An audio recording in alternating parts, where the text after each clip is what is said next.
Right, as I was saying, so it's important for us.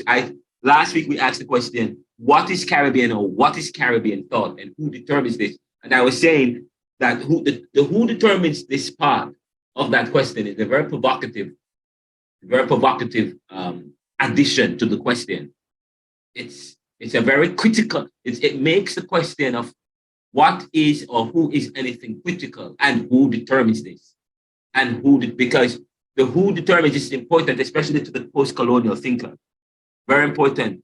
And as I said, as we talk about the whole issue of Caribbean and the fact that we're vulnerable, open to exogenous shock, and our past determines our present, and then we are also part of a cog, part of a bigger wheel, part of where the external continue to and affect the realities of our position today, which is also part of the Black position. Yes, part of the Black position. So we talk about that. We talk about that. Very important. Very important. We talk about that. And so when we say who determines this is important because we say we are free and we're independent, but are we really free and are we really independent?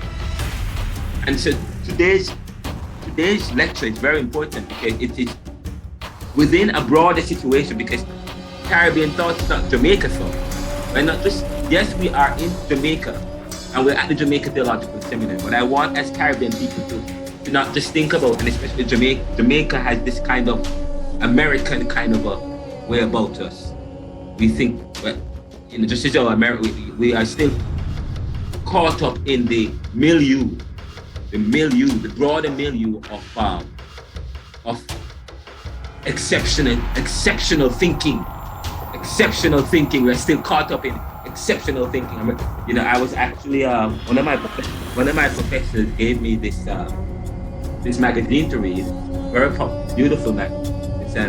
It's a magazine that's leaning left and right. The left-leaning magazine called Jacobin. And there's a book, a famous and most powerful intellectual book written by C.L.R. James, which we are going to get into later on. Powerful book written by C.L.R. James. But talk about Jacobin. But the issue of who determines this is very important.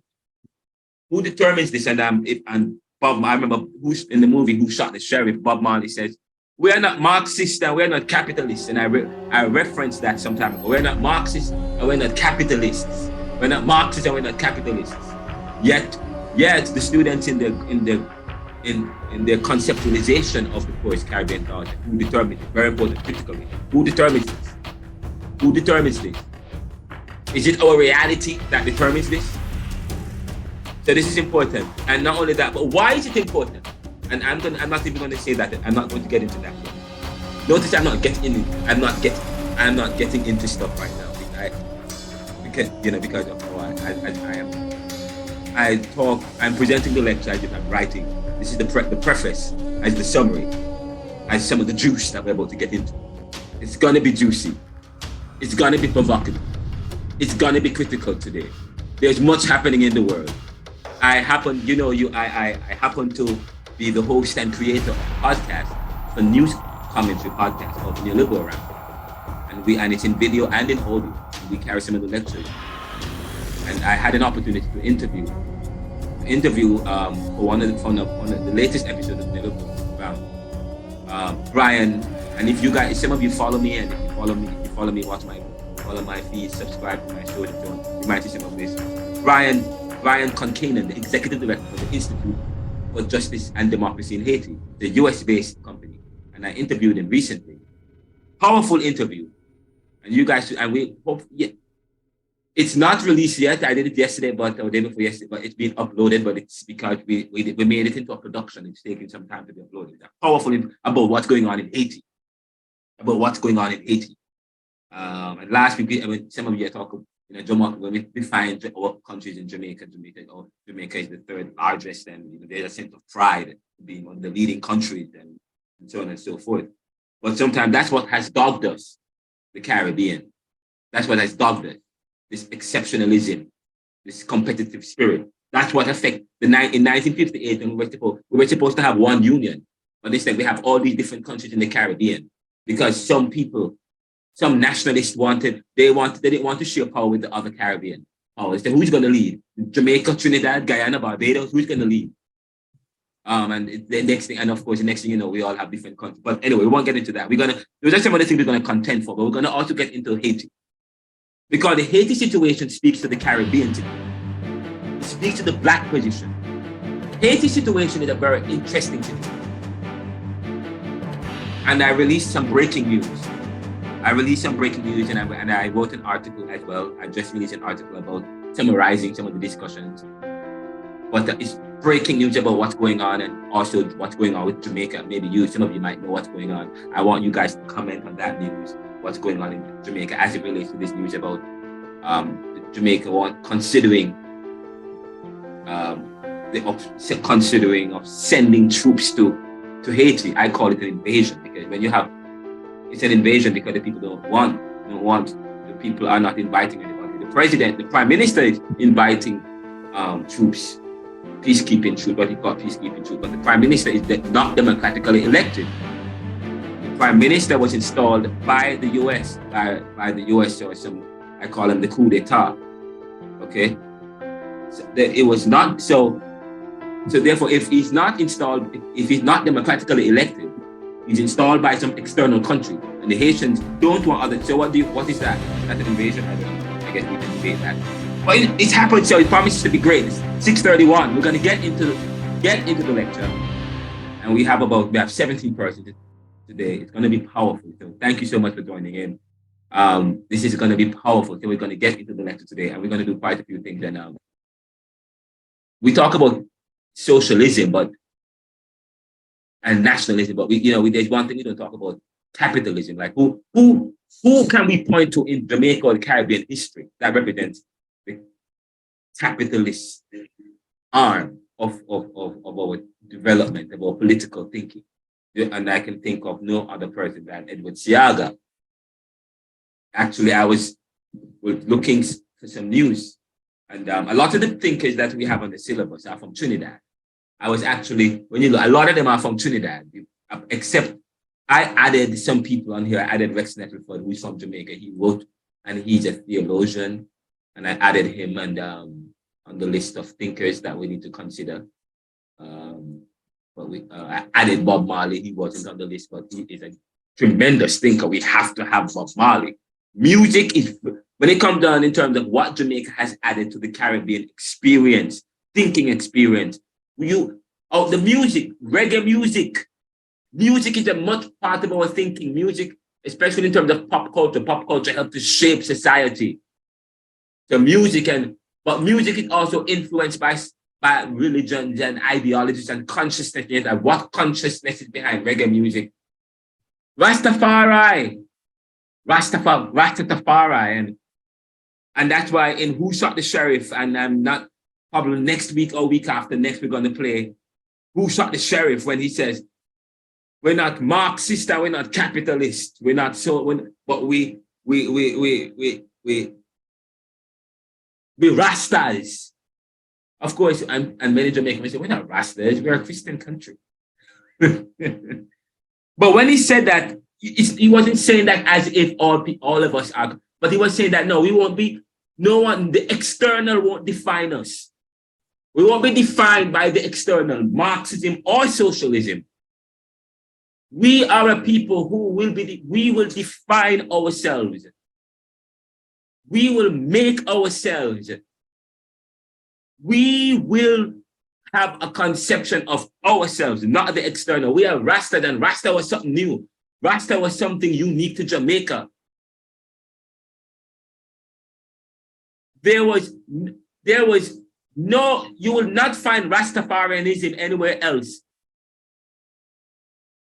Where in its development, we talk about what contributions Jamaica made to Rastafarianism, to religion, or to religion, or to religious consciousness and religious thinking. Rastafari. It is that one thing that Jamaica as a people that we've contributed. Of course, in terms of some of the Obia, which is Obia, when you study Caribbean thought, then you have to study Obia. Today we're going to be contending for Haiti, because I say we're not just studying Jamaica. We talk about Haiti, you're thinking about voodoo. Talk about Jamaica, you think about Obia as part of the dark arts. And that has helped, and maroon culture, especially part of what has helped to shape the Obia in terms of Jamaican dark arts, and that kind, we call it dark arts. I should not use the word, that's discriminatory. Okay, so I won't use the word dark. Okay, but Obia, in terms of Obia, come from that maroonage culture. And when you start to study how the Maroons came to be, Maroons came about because the Spaniards that lived in Jamaica before the British came, in the 1500s, yes, before the British came in 1492, what happened was that the Spaniards had slaves. And when the Spaniards got driven out of Jamaica and the Caribbean by the British, the slaves that were there, they freed the slaves. And the slaves ran to the mountains. And that's how you have the Maroons. Okay? All right? And they kept and preserved a lot of some of their African traditions and so on. And the way they experienced slavery was different from the slave trade. Slave trade was more elaborate. The slave trade was systematic. Slavery existed long before that. But when you think about the slave trade, that was coupled with the European colonization, and so it was different from the kind of slavery that existed. Okay, so, but the question is, so last week we asked you guys to define Jamaica. And we asked you guys to define Jamaica. And you guys, and we lift up this book by Novella and Nelson Keith. a book written in 1992 that looks at the democratic origins, the social origins of democratic socialism in Jamaica. And they defined it as Jamaica is an island nation state situated 90 miles to the southwest of the southernmost tip of Cuba. A former British sugar colony, it has a population of about 2.3 million people. Unlike most other plantation economies, Jamaica has suffered from underdevelopment, which has led to discontent and unrest. And of course, we lift up this book last week. Now, I want to talk about this very important issue. We talk about structural adjustment in Jamaica. And I was reading this book written by Ramesh Ramsar, The Challenge of Structural Adjustment in the Commonwealth Caribbean. The Challenge of Structural Adjustment in the Commonwealth Caribbean. And Ram Nasharan, a little bit about him, he's actually was a fellow, he's a lecturer at the University of West Indies, or was a lecturer, I don't know if he's still alive, but he was a lecturer at the University of the West Indies. He was a lecturer at the University of West Indies in Trinidad, the Trinidad campus. And so, but he wrote a very interesting book. And he began in the book by saying the structural adjustment issue is not surprisingly one surrounded by intense controversy and emotion. This is because it does not concern simply economic policies, or it does not concern simply economic policies or improving government performance, but brings into question basic economic philosophy and ideology, and may also involve the effective transfer of decision-making from local hands. Again, this is important. The structural adjustment issue is not surprisingly one surrounded by intense controversy and emotion. This is because it does not concern simply with economic policies or improving government performance. It does not concern itself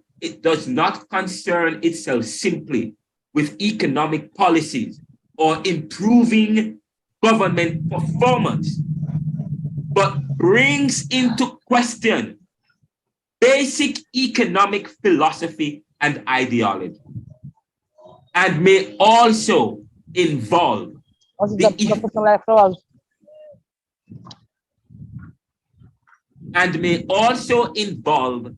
effective transfer of decision-making from local hands. This is important as we get into the course today.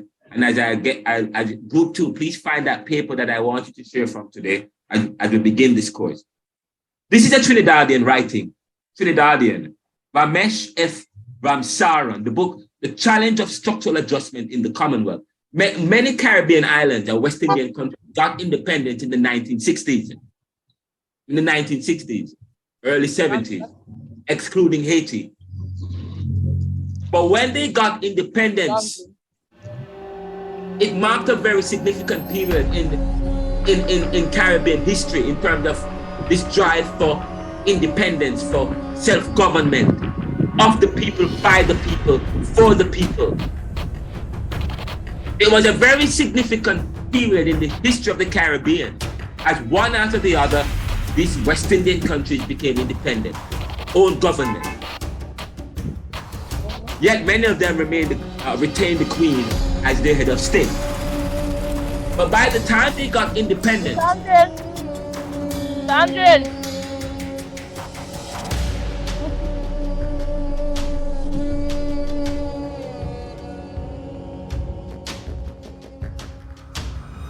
I'm gonna ask you guys to mute your mic, guys, okay? Please, Karen, please mute. Is that Karen? Somebody have their mic on?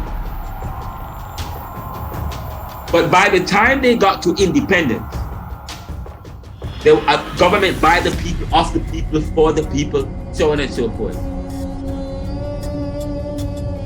By the time they got independence, they are met with globalization. Globalization is happening And the kind of globalization that was happening was neoliberal globalization, where they have to liberalize.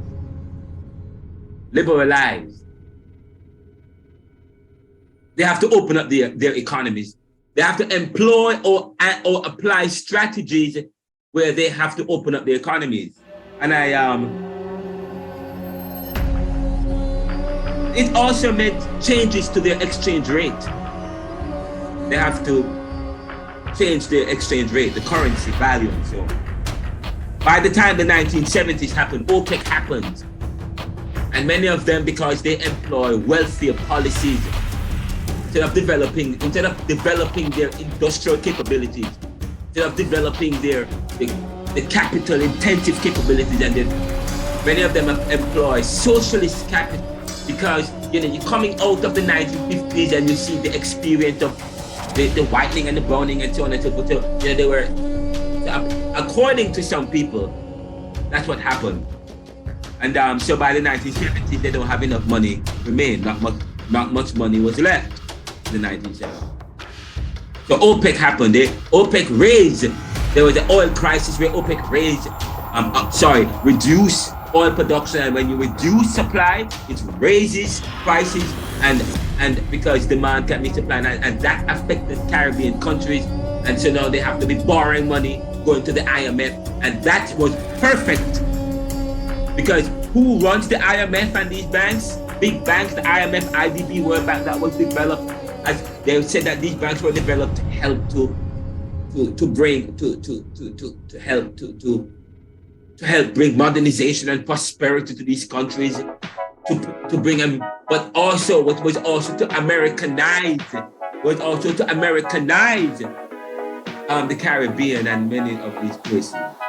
So by the time this happened in the 1980s and so on, and of course what was happening, you have the Cold War happening, and then you have PNP and JLP. You have even within countries, Grenada, Jamaica, you have infighting socialism versus Marxism, and that was part of that was as a result of the external supporting the local, the countries of Europe and America supporting some of the locals as a way to penetrate American ideology, supporting factions, and many of them studied overseas, and so you have this local infighting that developed in Caribbean, which is still affecting Caribbean today. The destabilization of the Caribbean is multifaceted when you study it. It's economic in the sense that we have a dependent capitalist country now, because I tweeted recently where. And if you read, let me see if I could find that tweet. I could find my tweet. Very important that I find that. If I can find that tweet. This is very important. And we're gonna, I want you guys to follow the lecture today. We have a lot to get into. But I want to bring up something. And I'm gonna ask you a question in a few seconds. What's that showing here?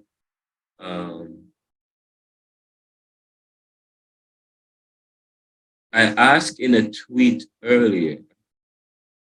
No, actually, let me bring up that tweet. See if I can find. Are you guys seeing my screen? And I'm gonna bring it up. There we go. Yes, sir. Okay, JP Morgan Chase, the chief executive of JP Morgan, and I retweeted this.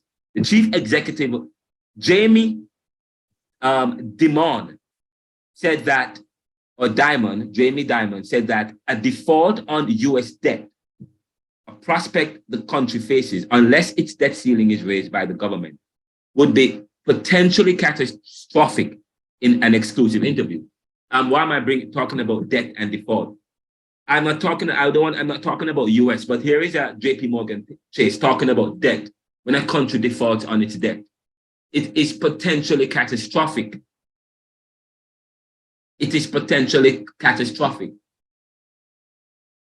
Debt has defined the Caribbean. Now, the US is a big country. the post-industrial country. Okay, and if they suffer, if Mr. Diamond is saying that if the U.S. should default on its debt, it's gonna have catastrophic effect. Imagine what's going on with these countries of the Caribbean. So debt plays a very important part. But these countries went to the IMF and so on and so forth, asking for money. And what happened? They got these loans at high interest rates. And the interest rates was deliberate. They know they can't pay this back. They will forever. These countries, they thought they got independence, but that's the thing. And that's what we got. When we get into Haiti, I want you guys to follow me. Follow the strategy. Follow the strategy, guys. Haiti got independence. Haiti was the first country to ever was the first black country. First black people to be freed from slavery. First. Independent black nation. A sense of pride. But that wasn't supposed to happen. The Haitian Revolution wasn't supposed to happen. It was an example that many people, that many Europeans and the elites did not want many other black nations and black people to get a sense of. And they said the Haitian Revolution even led to the French Revolution, or whatever the case is. But we're not talking about that today, but we're talking about strategy here. And I want you guys to follow me in this class. This is very important. Very important. Follow the class. Very important. And strategy.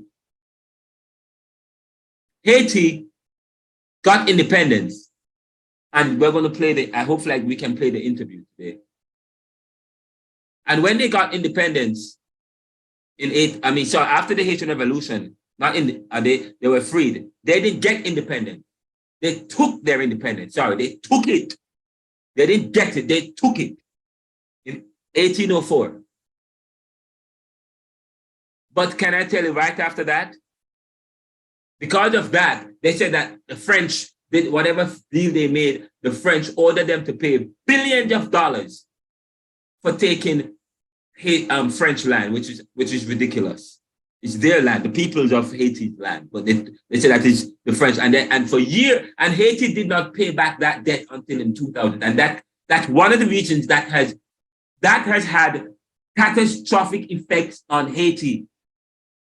You see the strategy? As soon as they get independence and they were free from European domination, and these black people were freed, guess all of a sudden they're in debt and trying to pay back this debt to France. That affected them. This debt affected them significantly. That's the strategy. Build debt. And they use interest rates. The idea of interest rate is the idea of debt. And if you have the ability to manipulate interest rate as a lender, and who are the people that lend people with money? Okay? And if you lend if you are now independent and free, but you still have to go and pay and borrow money or whatever you have to pay, then guess what? You're not really free. You're not really free. And guess the same thing happened when the Caribbean. And that strategy seemed to have gotten traction because fast forward to the 1960s, 1950s, all these Caribbean countries getting independent. And by 1970s, globalization is happening and OPEC is happening and you don't have any money. And then you have to go ask these countries for money. And guess what? You're in debt again. And guess what? That has shaped the Caribbean. Debt. So you create a situation of freedom where you think you are free, but you are not free, because once you put someone in debt, then you are never free. So when you talk about freedom, what are you talking about? Freedom. When you put it in terms of the context of debt and then how it is, and so therefore when you look at what Ramesh F. Ramsaran says, he says this. So you talk about structural adjustment, And if you read the book Neoliberalism, Globalization, Becoming Inequality, Poverty, and Logistics, I talk about structural adjustment. And we're going to get into it in the lecture in a few. The structural adjustment issue, structural adjustment, where you reshape the structure of the economy by applying neoliberal policies. The structural adjustment, the issue of structural adjustment in terms and its effect on the Caribbean, and not just the Caribbean, but a lot of post-colonial countries, is not surprisingly one surrounded by intense controversy and emotion, especially if you come from those countries that are affected negatively by structural adjustment. This is because it does not concern simply economic policies or improving government performance, because that was the idea and that was the thesis. Structural adjustment was supposed to be the sine qua non of development. Structural adjustment or neoliberal policies to globalize it was supposed to be the ideal of development, supposed to bring prosperity, supposed to advance the Caribbean countries and these countries coming into the globalized world and so on, advance them along the stage of development, because according to Mike Davis and so on, their development follows their stages of development. And so if there are stages of development, we're supposed to move from one stage to the next, and that's supposed to happen. But listen to what he says, no, here is the critical thinking here. He's suspicious of it. He says, but brings into question basic philosophy and ideology. Caribbean thought, and may also involve the effective transfer of decision-making from local hands. And not just also to bring capitalist ideology, but may also involve the effective transfer of decision-making from local hands. That decision-making, this is very important, circle that, the transfer of decision-making. Independence meets globalization, which in effect was the transference or the remonopolization of the Caribbean. Again, from colonization to independence, independence to globalization, globalization to now we have the transfer of hands, transfer of local hand, transfer of power, the transfer. So it's as if you are remonopolizing the Caribbean, not through force, because now we have become sophisticated. You're no longer using the strategy of force, but now you're using debt and calling it structural adjustment. Debt and calling it structural adjustment. And that is what he is alluding to here.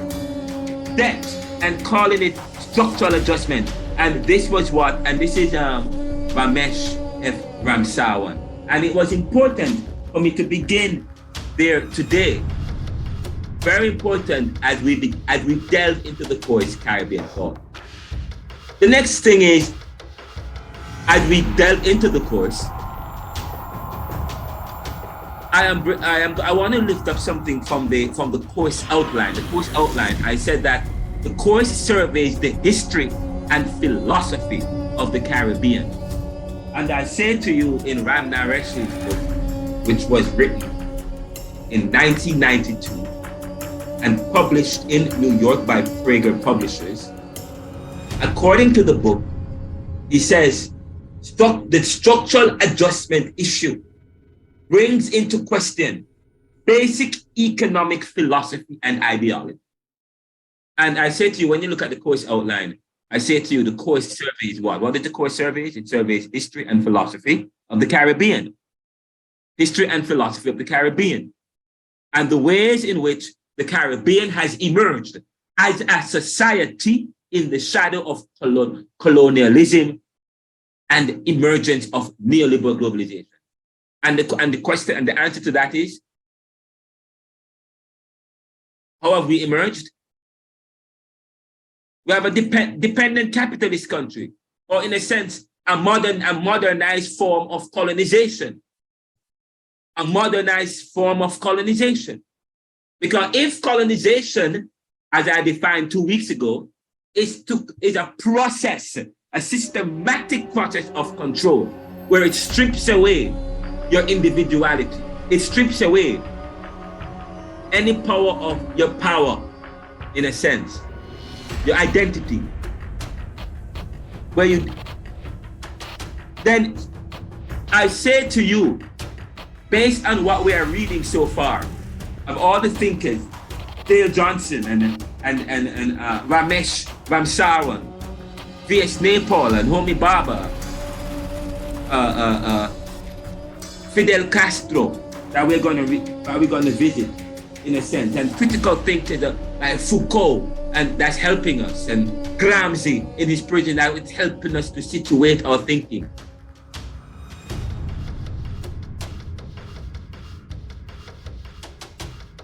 The issue, how has it emerged? Debt.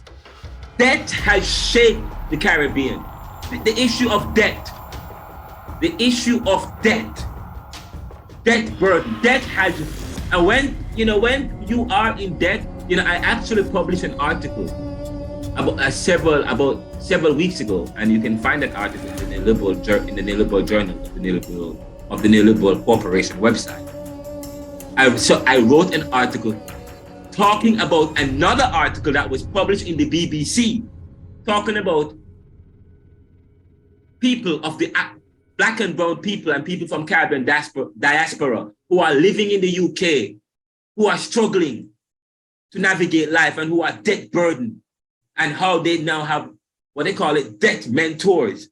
And I discovered that my sister is a debt mentor, and the article was about the work of my sister helping people who are debt burdened. I was shocked. So I rang up my sister. I'm like, you didn't tell me I could have done an article and interview you for my program. I didn't know you were doing it. But they're working to help to alleviate debt. And then I say to you, and I just lift up what Mr. Diamond from JP Morgan Chase in a Reuters story that says that the debt can have catastrophic effect on a country, effects on a country, on the US. US be one of the greatest economic countries, one of the biggest countries, one of the most wealthiest. What can that do to Jamaica, to the Caribbean? In fact, what has that done? When you have the issue of debt dangling over you, but yet still the debt, we were never in debt. Caribbean went into debt because of also, we punched ourselves in the foot in terms of our development, moving from 1950s into the 1960s. From the 1950s to the 1960s was a very important time for the Caribbean. It was an opportunity for the Caribbean, because they came into the 60s, with some amount of riding on nationalism, with some amount of independence, but they allowed themselves to be caught up in debt, which recolonized them in a sense, because it created a level of dependency. And if you always have to have your hand outstretched like that, then of course, that has helped to shape the Caribbean. That has helped to define, and that is what is, and that continues to shape us. Because later on we're going to talk about tourism. Because we rely so heavily on tourism to give us foreign exchange dollars, we are easily coerced by those countries where we get our visitors from. Although I'm an American now, but I'm an American citizen now, but I am still Jamaican, because we live the American experience, the dynamic. We are melting pot. We are all one people.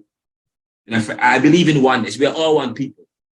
I care about the Jamaican situation. I care about the Haitian situation. I care about the the black position. I care about the brown position. I care about people who are discriminated in society. I care about people who are, because of ethnocentrism and privilege, the people, they are treated as less than because of pride that people have and they impose on others.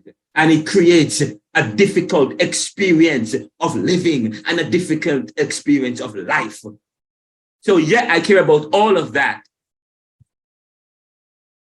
So I am saying to you that has dogged the Caribbean. We have shot ourselves in the foot, just moving from the 50s to the 60s and then going into the 60s. But are we learning from it? And that is why it is important that I ask the question, what is the Caribbean? But who determines this? And you could say, well, in the past, we were colonized, but no, we have some level of independence. So now it is I. Now it is I.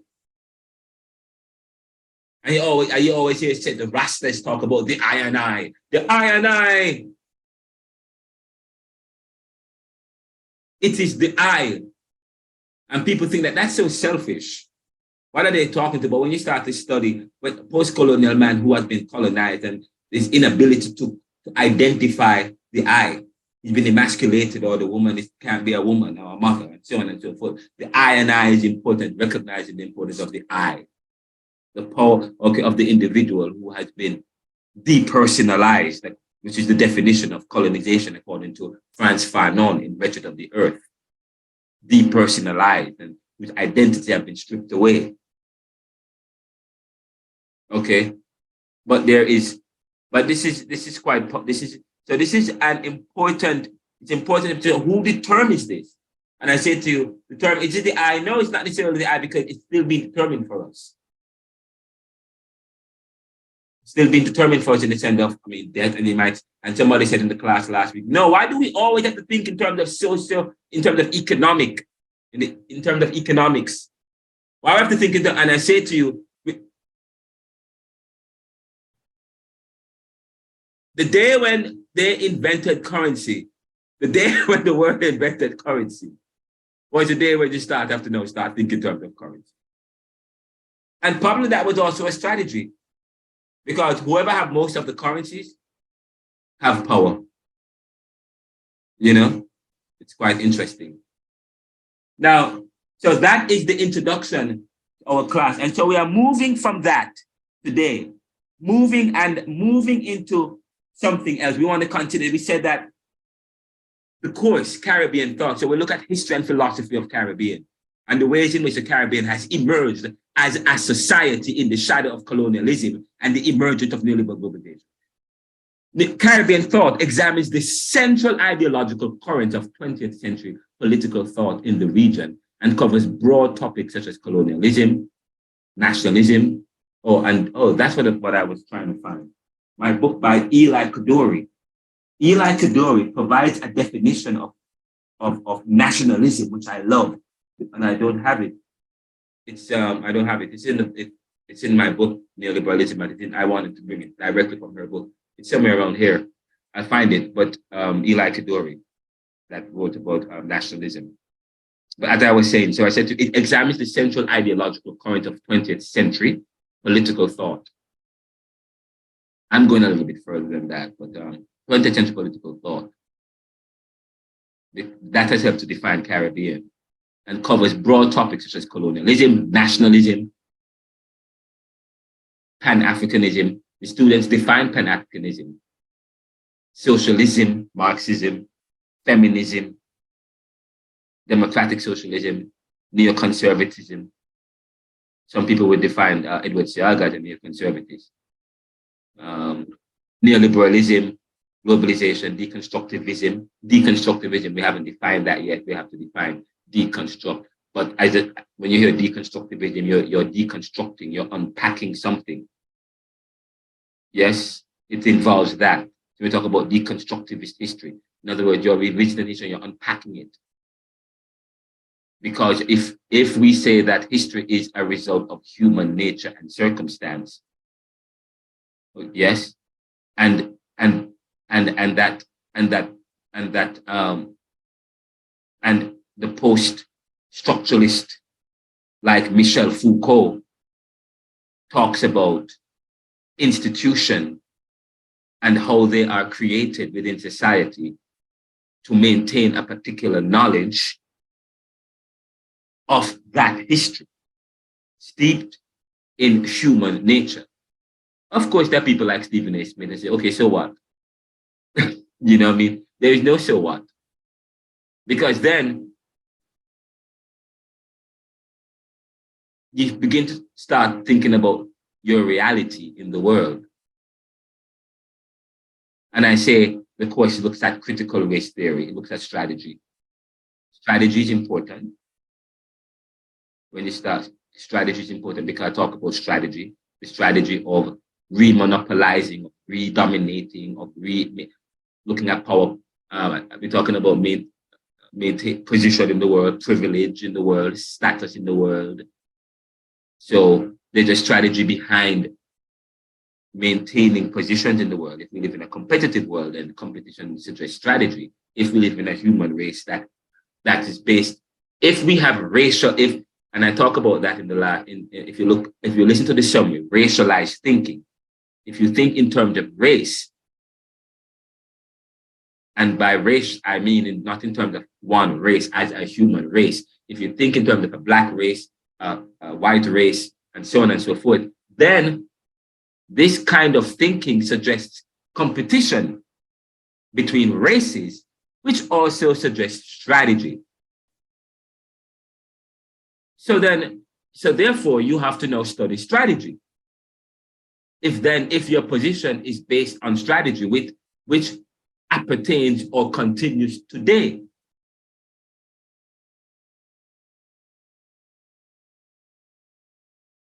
And then, of course, the course looks at the foundations of knowledge. The foundations of knowledge. The foundations of knowledge, therefore, is would be part of that strategy. And the hegemony of faith. It looks at economic. Notice I say the hegemony of faith, and faith was never a topic, and faith was never a dominant feature when you study the development of society. Faith was never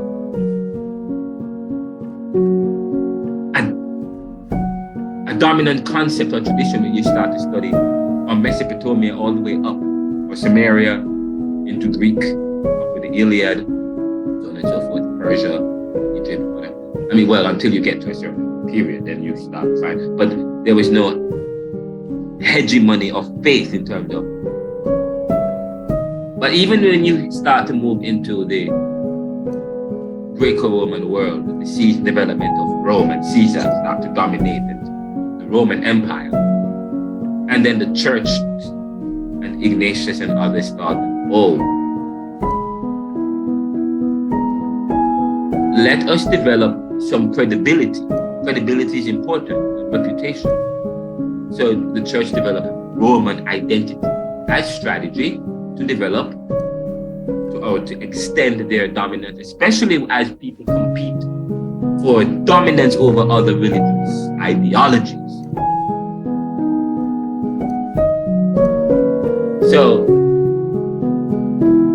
but also the church, and as the church grew, the politicians of the day, because there was no Caesar as in Caesar being a god, but then because within those days, the first 200-300 years of Christianity, 400 years of the Caesars and so on, we find that movement towards this Caesar being seen as some emperor, some god. And then, of course, there was strong political fight. The politics of Rome was much like the politics of what happened between European countries that was speed towards the kind of colonization we're talking about with the Pope and so on. But before that, before we get to the 1400s and 1300s and so on and so on, you've got Rome was the 500 AD, 300 AD, 200 AD. And if you study the Roman Empire, it was quite interesting. There was this competition, but then there was there was the politics of Rome, where figures across Roman cities are fighting for dominance until, of course, you have the rise of the Caesar. And this one Caesar, which I can't, Augustus, thought to, oh wow, the Christianity is one group that let me develop. If I side with the Christian, then it might give me more power.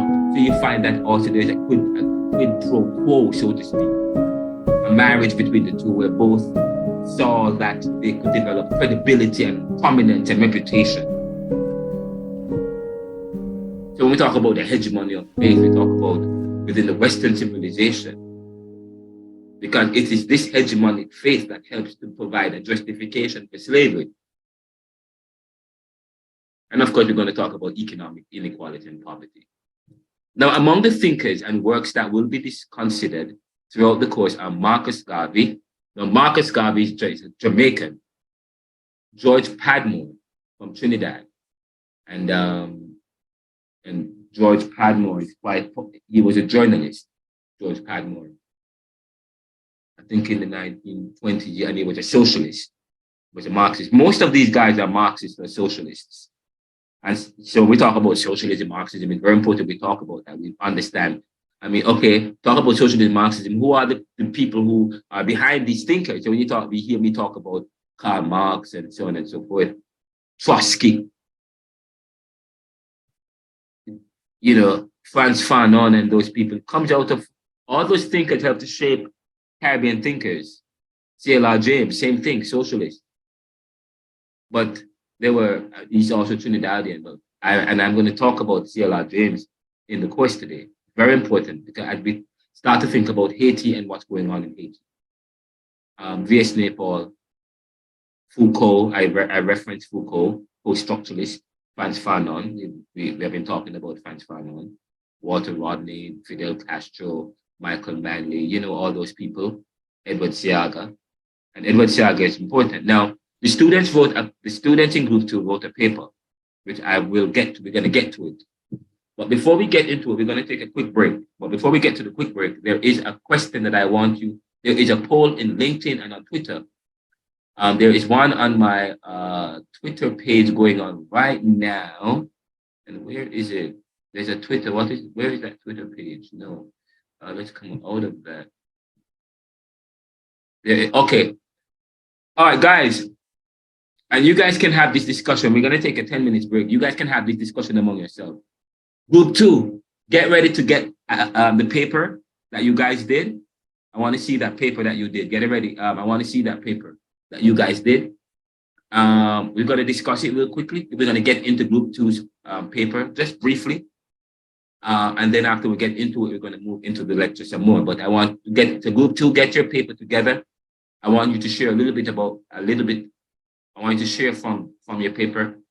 Then after you share from your paper, I am going to play a video about C.L.R. James. Powerful. And then after that, I will wrap up with the lecture that I was supposed to give this week, which answers the question, why is it important for us to understand who we are? Why must we revisit the past? We said who we are and who determines this. But then the question is, we spend so much time on this. Why is it important for us to understand that? And the students answered that question. They didn't say that as much. But it was a great, powerful. I love it. Before we take the break, let us quickly have a word of prayer for the people in Haiti. Let us pray. Lord God, we come before you and we thank you. We praise you. You are that which nothing greater can be conceived or imagined. It is in you that we live and move and have our being. We are limited, but you are not. It is we who are trying to make sense of you. May you clear our minds. May we not privilege our ideas and our thoughts. May we be open to criticism, but may we be constructive in our criticism. But Lord God, help us to be able to effect and to provide apology that clearly represents who we are as we defend the individual, the empowered self. and those people who are fighting for identity, who are fighting for self-governance, like those in Haiti, we pray for them. Like those in Ukraine, we pray for them. Like people who are struggling under debt as a strategy, may you give them power and insight. We pray for Jamaica. Develop Jamaica. Give the leaders insight and help them. Lord, I remember I was watching Life and Death, and one of the respondents in Life and Death says Jamaican leaders were weak, need, and lack vision. And the word of God, and your word says one of the great writers and prophets of the scriptures who you have inspired said in writing of an experience that he have come to take hold of. Because of a lack of knowledge, the people perish. Because of a lack of knowledge, the people perish. And Lord God, that is in scripture. And we see in scripture and we see everywhere where people have used that to prevent people from accessing information and accessing knowledge so as to keep the people down. But may you open up our mind, open up our understanding, but help us never to privilege our truth, but help us never to feel as though what we have is less than any other, but help us to be open. There are those of us, Lord God, who might be struggling throughout this, to make it throughout our studies, might be struggling to manage and to balance our lives. Give us wisdom to navigate this life. Help us to enjoy the, Lord God. Life is what people make it, and life is not easy, Lord God. Life is not easy. Life is not easy, but Lord God, help us never to forget that you are always there. You are always there to help us. May you help us even now. Give us wisdom to navigate this life. Give us wisdom, whatever issues any student in the class is struggling with even now. Give them insight, give them support, oh God. Strengthen them, bring healing to their families and to their loved ones. Strengthen their resolve. Help them to fill them with purpose, a sense of purpose. Help them to be bold and help them to be driven and committed to the goals, Lord God, that you have provided. They have skills. They have skills. They have been blessed with many skills, Lord God. Help them to develop and to utilize the skills that you have given them. We tell you thanks and help us to benefit from this class. Help us to have an amazing time in this class. Let our wisdom open up our understanding. Bring people to the Lord God. There's so many goals we have for this class. Let our writing develop. And we're going to publish the writing. Let people see the writing and say, what is this school? All this bit from this amazing scholars. What's going on with JTS? Let the students from this class open up their minds, give them content, give them wisdom. Let them write things that they have never written before. Let them do things that they have never done before in the name of Jesus. Open up their pockets and their bank accounts. Bless them financially and emotionally, intellectually, in the name of Jesus. Help them to rely on you, Lord God. Whatever needs they have, let them know that they can ask of it. Help them not to be selfish as they develop wisdom and knowledge. Help them not to get puffed up, but help them to be humble. Help them to be humble, knowing that the wisdom and the things and the blessing that you give for them is not for them, but they are stewards who are supposed to empower and to inspire and to give back. So bless them, and as you bless them, let them bless others. And bless us to bless others. Bless us to bless others. Pour into us to pour into others. We're not praying to be contented. We're praying to be wealthy so that we can pour into our country and empower our people who have been held down through bureaucracy and through lie. We tell you thanks in Jesus' name. Amen. Okay, guys. We're gonna take a 5-minute break. And what we're gonna do now, there is a Twitter poll or a LinkedIn poll. You can go on Twitter or LinkedIn. I don't know if you can find it. My LinkedIn, go to the Neoliberal call. The poll says, or you can discuss it among yourself. Should CARICOM send troops into Haiti on behalf of the US and Canada? Again, should CARICOM send troops into Haiti on behalf of the US and Canada? Now there is a link to. I probably should have posted a link to the in the group, a link to the poll. I think I can do that, right? Oh yes, I can. Copy link and then go to chat, back, and then Control V, enter. All right. Okay. That's the link. And then I actually did an article. Can I find the article? Is this the article?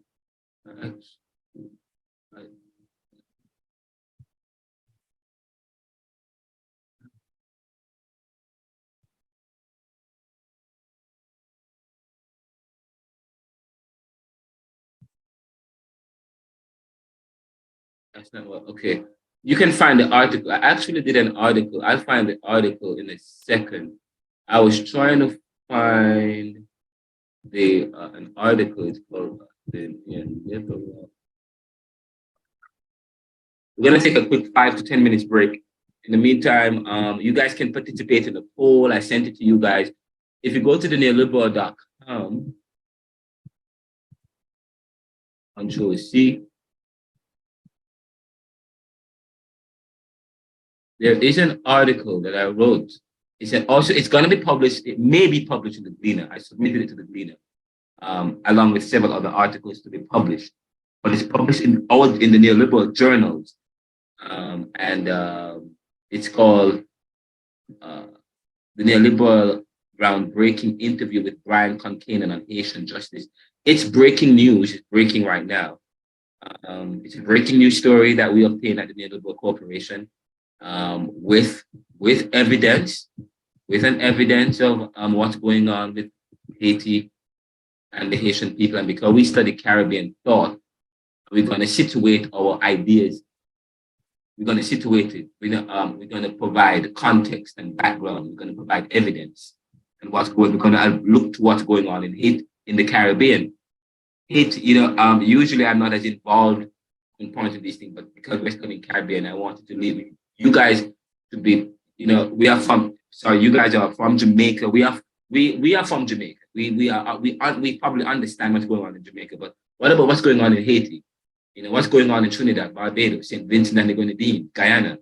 What's going on there? So there is. So you guys can, if you guys probably could, and if you guys want some background information before you answer the poll, then you guys can do that, and that would be great. And maybe you guys can have a discussion and chat amongst yourself as you think. I think there's an article in the Gleaner as well, the Gleaner, about the Haitian situation, and there are many Jamaicans who are opposed. What are your feelings as young Jamaicans at the Jamaica Theological Seminary in terms of what's going on with Haiti and the fact that the US and Canada is pressuring Jamaica and the CARICOM to send troops into Haiti, and what's going on the ground and so on and so forth? How do you feel in relation to what we're talking about in terms of Caribbean thought? We're going to probably have a brief discussion about that. There is an article and there are videos and a podcast available, but I don't know where. I've been uploading it since yesterday, but it's taken a long time because we made it into a big production. So that's supposed to be coming up. Again, Brian Concanen will be at the class. He's the executive director for the Institute for Justice and Democracy in Haiti, a human rights advocacy human rights group that works with the United Nations, and that's based here in the US. Of course, Mr. Concanen himself is an attorney, human rights attorney. And so we will, and I interviewed him, but he's going to come back to the class. We're going to have him probably give us some more updates about his work and what's going on in Haiti. And you guys will get a chance to question him. But if I get a chance, if we have time and we can delve into the article I did earlier today, I will delve into it a little bit. And I will listen to some of your opinions real quickly. Because we don't have much time, we're going off time. I don't want to go into this too much. Right after that, we're going to go into the students' presentation. In fact, I won't go into the Haiti thing yet.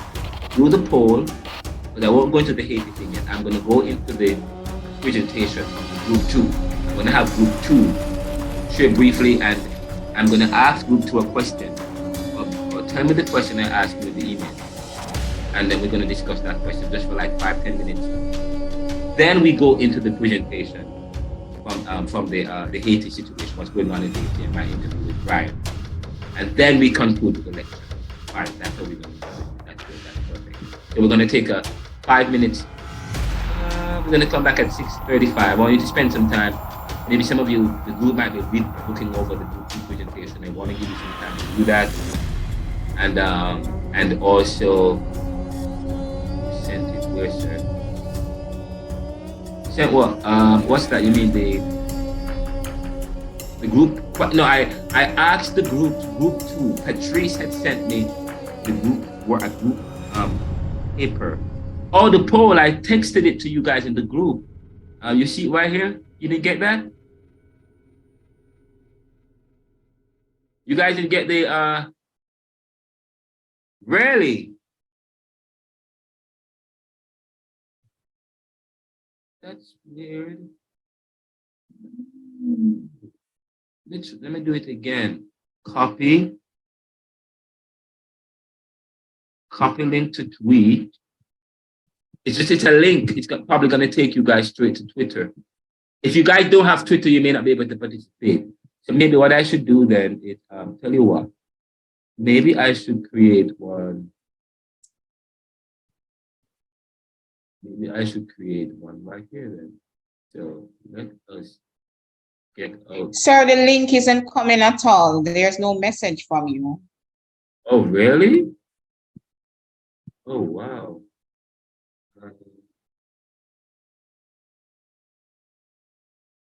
Share screen can be seen. Advanced sharing options. Advanced sharing options. So when I send you stuff, you guys don't see anything?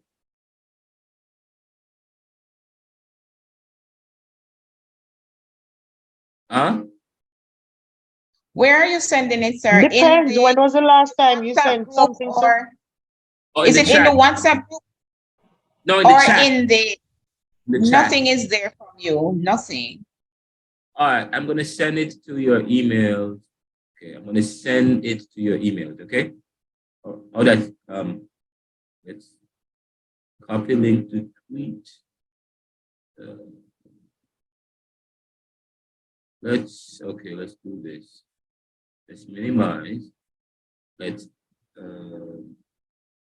stop share. And now we are back and everybody is here. Stop this. Okay. You cannot minimize when you have a forward card. Okay. All right. Let's do this. And then let's go to my email right here. Put this aside. Why can't I do this? Oh. Okay, good. So I'm going to send it. Okay, is this the email to the student? No. No, not that one. Million things open. Here we go. All right, I'm going to send it to Chantel, and probably Chantel could send it to the group. Patrice, sure you can, sir. Go ahead. All right, nice. Model of development. Okay, I just saw that. So Chantel did that. Patrice, where's Chantel? Okay. Chantel, I'm sending you a link. I'm sending you guys, some of you might get it. That's the link. And I just send it. Then I'm going to send one more thing to you guys that I had just sent. Copy. You guys haven't been getting anything I sent all this time. I've been sending you guys stuff. It's not the first time. I've been sending you guys a lot of links when we are in class. A lot of links. And it seemed as if you guys weren't getting anything. Oh my gosh. There we go. Wait. There we go. Minimize this. All right, did you guys get, I sent an email. I sent a link to the Twitter question.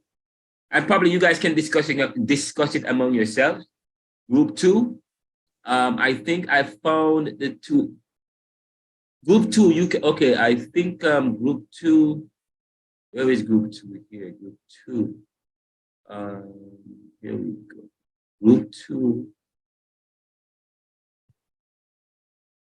Okay, great. I think I can share I'm going to share my screen again.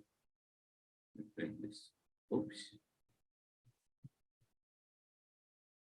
I'm going to share my screen again.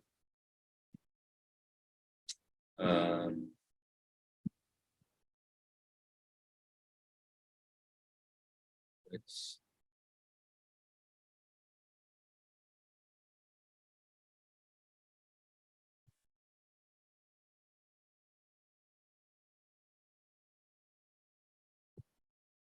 share screen.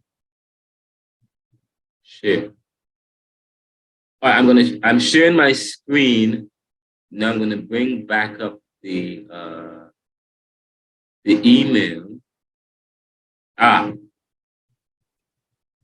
This is the email. Oops. Oh. Chantel, here we go. This is an exceptional paper. It requires further exploration. Why is it but okay, great. So I found it. So that is the email I sent to that's the email I sent to let me bring back up the screen here.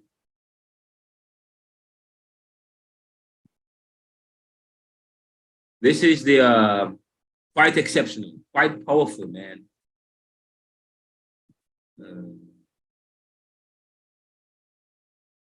Quite powerful, quite powerful.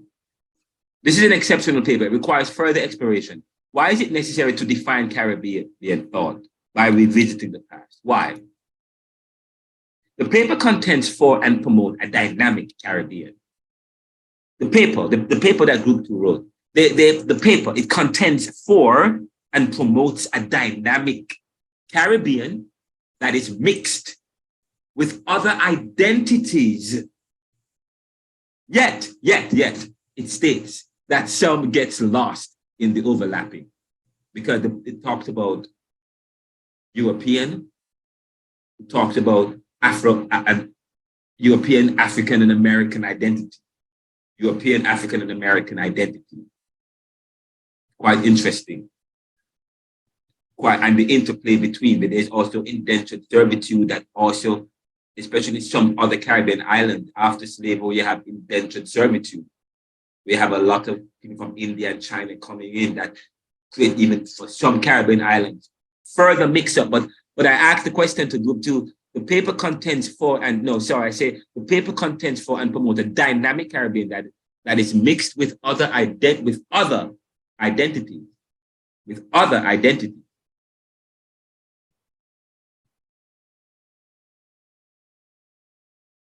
So we can't just, so as much as we come from, we have the same experience of struggle.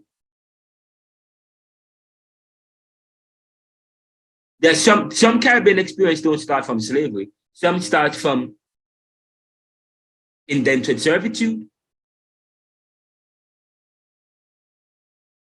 And then you start looking at the descendants and people in the diaspora, first generation American, second generation American. In other words, the descendants of people in the Caribbean who were formerly colonized, who are now living in other parts of the world, such as the global north, and and how their identities in the global north are mixed with the issue of immigration, and how immigration also helps to define, especially immigration, which is a political issue, which stems in large part from an socio-economic problem or challenge. But there is also the issue of overlapping. It states that the article states, or the paper says that this identity gets lost. There's an overlapping. And if we're thinking in terms of identity, what about maroonage and that experience of Caribbean?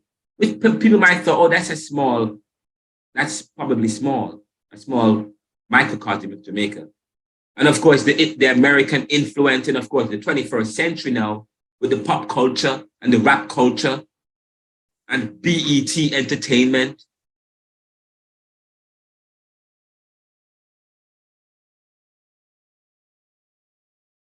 What does this mean, though? Why is, but furthermore, why do we have, what does this mean?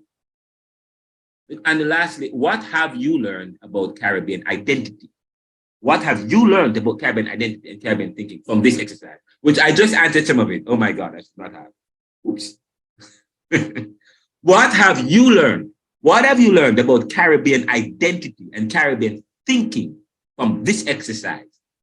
From the paper that you guys did, and probably by extension, what we have done so far in the course, which I really don't want to spend the rest of the entire class, because the last time I asked you guys questions, it turned up into a whole class, and I have to finish with a lecture and a presentation. So we're gonna take a break until 7:45, and at 7:45 when we come back, or 7:45 when we come back, we're gonna spend 15 minutes to just quickly summarize your paper, just quickly lift up some points, the beginning of it and the conclusion, and probably one section of it that talks about the thinkers like socialism, C.L.R. James, and so on. Because the reason why I'm gonna play a video of C.L.R. James today is because you guys mentioned C.L.R. James.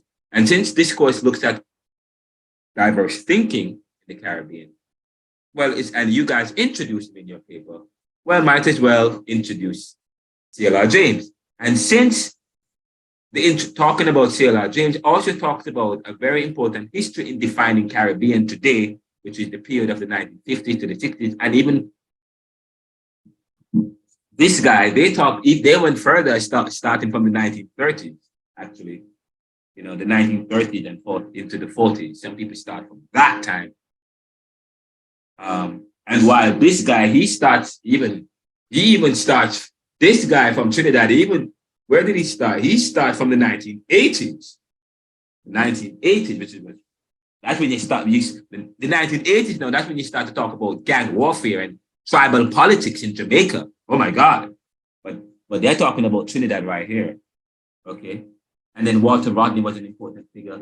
They talk about Bob Marley now, and the movie Who Shot the Sheriff. That's not real. Not unless he didn't write a book per se, but Bob Marley is a very important consciousness, very important figure in Caribbean development.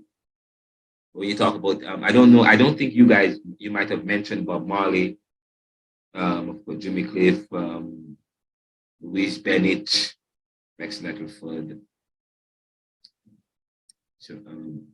Dr. Trevor Monroe, Mutabaruka. And of course, there are some of you in your own personal endeavors. You might like people in evangelical faith in Jamaica, or the evangelical movement, Pentecostal movement in Jamaica. Like talk about the kind of Pentecostalism that we have in Jamaica, or the apostolic faith, because a lot of, I would think about brain drain or immigration or diaspora, or, talk about political tension between the 1980s and, the mass exodus of people in the 1980s from the Caribbean because of what was going on in Jamaica. A lot of people left and came to the Caribbean. It's actually started from before that. We have several different waves of people leaving Jamaica to go to Europe or the US. But they brought with them the consciousness too. But then talking about people leaving brings about another challenge. People who can escape and people who can't escape. Okay, the issue of escape. Okay, this is like drinking soup. I love it. This is deep. I tell you, this is great. We'll be right back. We'll be right back. We're taking a 10-minute break. We'll be back at 7:50.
And we are back. Welcome back. We will continue with the lecture. By the way, I noticed that we only have about 17 or 18 students in the class. Does anybody know what happened to what is happening with the other students who are not here?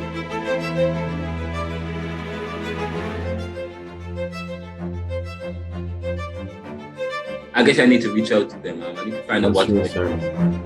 Yeah, they are. We're supposed to have about 24 or something like that students in the class, but I only keep seeing 18. It's very important that anyone that's not here, please let them know that I need everybody to be here in the class. I know they have access to the lectures, so it makes it easy. But I also need to know the students and who are here. I need to get it's very important. Now we're going to get back to the class. We're going to get into group two, and I'm going to stop sharing my screen. Let me just exit.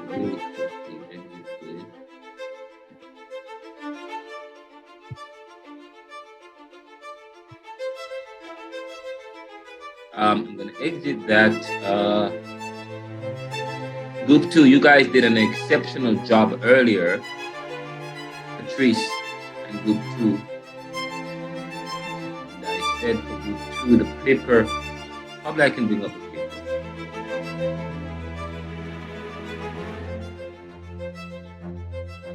And you guys should be able to see this. What is Caribbean thought? It's just the formatting, but outside that we need to work on, but that's for later on. But it says, what is Caribbean thought and who determines it? Where are the people in group two? Are you guys here? Yes, sir, we're here. All right, talk with me, students from the other. By the way, share the paper with the other. Please circulate the paper. But tell me about this paper that you wrote. Tell me about this. Well, good night or good evening.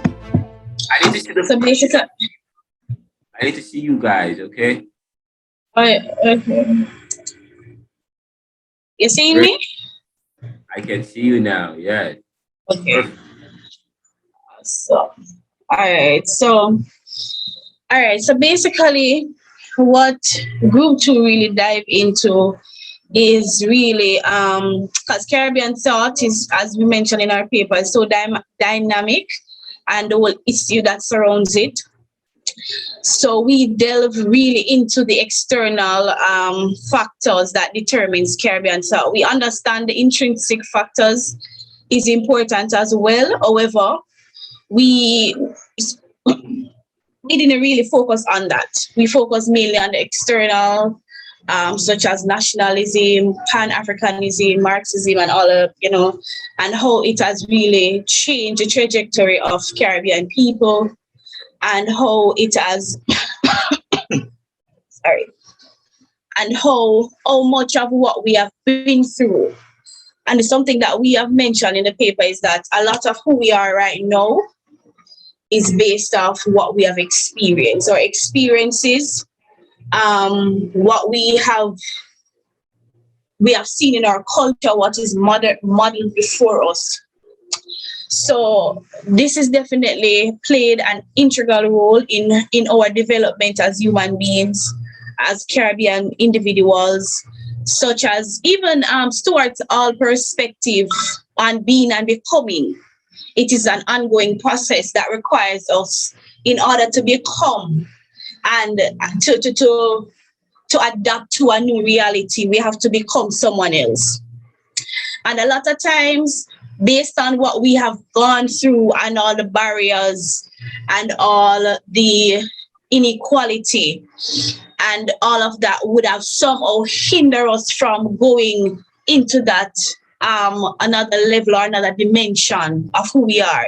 Yes, we are great. Yes, we are that. But how as colonization changes us, our perspective, our mask, our reality. Yes, we hear of Fanan, black skin, white mask. We hear of all of these things, but how often have we embraced our power? We have heard of the word Negro. We know what the word means. It has a negative connotation in some contexts. When we as black and brown people say the word Negro, we are taking our power back. When we were enslaved, Negro was used as something derogatory, something that is demeaning, something that confines us to limitation. But however, how do we take our power back? So basically, that's just really an overview. I'm just going to ask Narnia to just pop in right now. Everybody, just share a little bit, tidbit from what we explored in our paper.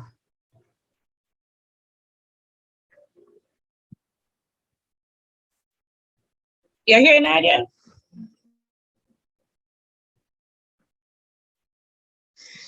Good night, everyone. Thank you, Patrice, she has just delved into majority of the paper. In terms of going into our identity and how it is that we identify as a Caribbean people, as my colleague would have said, it is very dynamic because we have taken onto ourselves a lot of what our forefathers would have been led to believe that they were and that they are supposed to be, in terms of understanding how it is that, even in terms of colonialism, how it is that the colonials were operating. And it's as if living within that sphere, after a period of time, they necessarily lost the original sense of who they were. And as time progressed, what happened is that they would have garnered from each and every experience that happened to them. They would have taken a piece from here, a piece from there.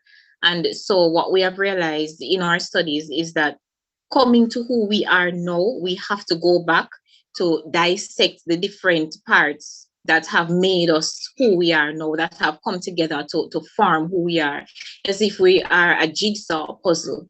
And in essence, to reach to the core of who we truly are, we have to examine each piece in its uniqueness and to see what is that was taken from the east, the west, the north, and everything that was placed together to form this conjunction, I guess, of who we are. We have to dissect that to figure out who is that we were before we have become who we are now. And so in terms of putting everything together, it means that looking back becomes necessary in order for us to formulate who we are today, and then to continue formulating who we are as we grow, as we develop, as we interact with the world around us, as we interact with the different peoples that we come into contact with on a daily basis, year to year, and how it is that their culture also is expected to impact us. Because even though we would have looked at the different dimensions of what made us who we are today, we still have to understand that going forward, our future generation will also continue to adapt the things from other nations, from other countries, and they will essentially continue to form. So in the introduction, it spoke to the continuing, like a working definition of who we are. So it's not a case where we can arrive at, to say, for example, a box has 4 sides. We'll never reach that point as a Caribbean people, because as we grow, as we evolve, as we learn, and as we take on our experiences, and as we take from those experiences, our identity shifts. But what should remain is a core understanding of who we are as a Caribbean people, in conjunction with who we are becoming as a Caribbean people. Thank you so much. I appreciate that. Yes. So I want to share something else. So the second part of it that says, who determines Caribbean thought? It's just a rhetorical question, is that how do we see ourselves determines our Caribbean thoughts? Like, how do we see ourselves? Do we still see ourselves as slaves, as victims? Do we see ourselves through the lens of colonialism, slavery, different class or caste? Do we see ourselves as Stuart Hall's perception on cultural identity best determines our Caribbean thought? In my perspective, Stuart Hall suggests that there are 2 distinct this definition of cultural identity. The first, cultural identity is a type of collective identity that people have shared for centuries. These people share an ancestor and history. He also suggests that cultural identity is consistent, stable, and unchanging identity frame. It allows for the tracking and tracing of early descendants, which aid in reflecting on the experiences, as Nadia mentioned, of the ancestors, and sharing their truths, their identity, True cultural identity, Black population, living in the diaspora need to know about their African about their African history. In addition to that, Stuart Hall, believes that the second definition of cultural identity is superior to the first. It recognizes similarities and differences that contribute to who we are now and who we have become as a result of historical interventions. So a lot of who we are now, it is really determined by what we experience, as mentioned in the first part. Cultural identity is fluid and ever-changing, which means that what our identity now, the next 100 years might be something different based on how ever-changing our culture is. And the past experiences are deeply enrooted. Stuart Hall distinguished three distinct presence in the Caribbean that define cultural identity: the Africa, the European, and American. Slavery and colonial rule, according to Stuart Hall, suppress African presence by overlapping and concealing its culture. I think this is a question that you ask, and it has a lot to do with it's a mixture of so many different identities, where I think Nadia mentioned it, that it suppressed who we truly are. It's like it in so many senses, as you can see, skin bleaching. A lot of persons, we are Black and brown people, we don't love ourselves because we are told that this is not beautiful, Black is not beautiful. So because our cultural identity is so mixed, there are so many different perceptions and beliefs and systems and opinions and ideology that have been interjected in our culture. We have been seduced into believing or persuading to believing that this is how we should look. That there's a certain look that we should have, and we should look like a certain kind of people. So I will just stop right there. But I will just stop right there, basically, and just say that a lot of who we are and a lot of who we will become, it is based on the intrinsic and the extrinsic factors. And in many cases, we allow the external to cover or to mask the truth that is internal. Okay, great. So I don't know if... Oh, that was great. Thank you so much. Thank you. You said, you guys, that was really good. You said something. You said that based on your interaction with the article, with Stuart and Levi, you said that reality, as you talk about, he talks about cultural identity, but in your presentation, you referenced the fact that the cultural identity comes from or is a result of current reality. And part of current reality is socio-economic. The socio-economic reality of the Caribbean. Our economic affect our social, in a sense. So in a sense, what the reality of who you are, the reality affects cultural. So in a sense, and the second thing you talk about, who we are now, if you talk about the fact that cultural identity is fluid, it's ever-changing. Yet you also say that it's constant. So that part I was like, wait, I wasn't sure. I wanted to ask you. You said the article said that, oh, I prefer this one.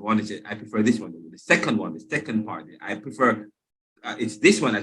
Culture is identity is ever constant. It's constant. So probably they're talking about an identity that is cultural, is constant. But all identity comes from culture. A culture, and the culture that's the constant. Identity is not necessarily constant, but culture is cultural. You have cultural identity, an identity that comes from the cultural, you know, but what is constant as against what is ever changing. But anyway, but this is quite interesting. But you said something else. Culture is us and the Caribbean people as part of that black experience, our identity, especially those in the New World, or African descent, people from Afro descent, from the Pan-African experience. They you talk about overlapping of experiences of identity. You talk about African American and European, but then you talk about the suppression of that cultural experience that gives one identity. The suppression of the African, especially those who come from African descent, people who experience slavery. We experience slavery. So you talk about the suppression. We talk about the overlapping of African American and European. But please remember that Frantz Fanon talks about colonization being the depersonalization of the person, slave. And Homi Bhabha interprets that to mean the stripping away of the individual.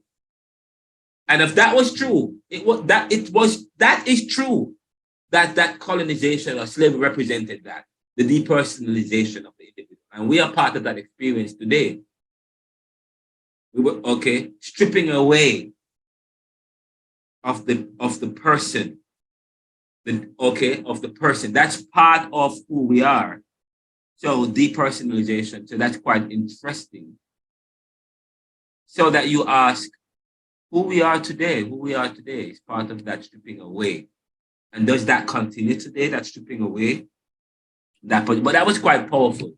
But yeah, the point, actually, I lost my train of thought. I just got back to it.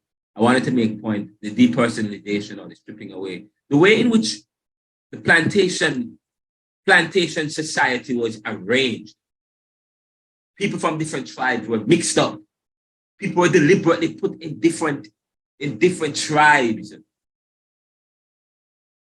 Language and oral tradition helps to preserve culture. When you study culture now, okay, fine, you talk about culture, you start what helps to preserve culture, and so on. You talk about it's a cultural constant and what helps to preserve that, language.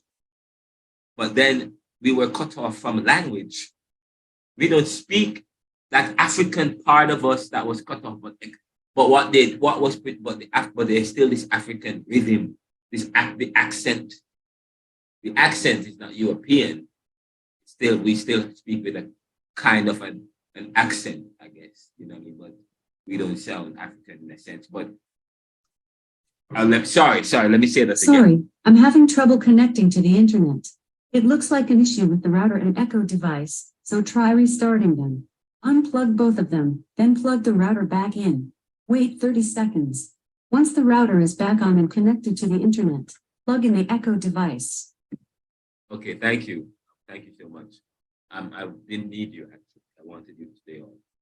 But the point, so I was talking about the plantation society and talking about culture and oral tradition and how it's important. Language helps to preserve tradition and culture and so on, but the African way, because people are aware of that, they were deliberately divorced from that cultural connection. They talk about what cultural connection was preserved, but then when you study our music and our dance, they said, oh, there's a lot of some African retention, some amount of African stuff is still there. So, so although it was cut off and so on, but it was still there. So then you start to study African resistance. You start to study African resistance. They tried to divorce African from African, but some amount of that is still there. But that's quite interesting. So that was powerful.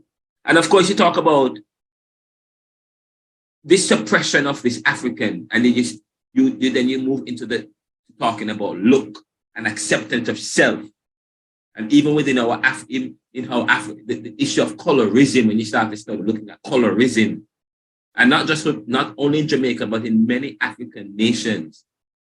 So in African American communities and in Caribbean communities that was colonized, and so you find that the issue of color and bleaching of the skin and black, brown, talk about this bleaching, trying to be brown, trying to look brown.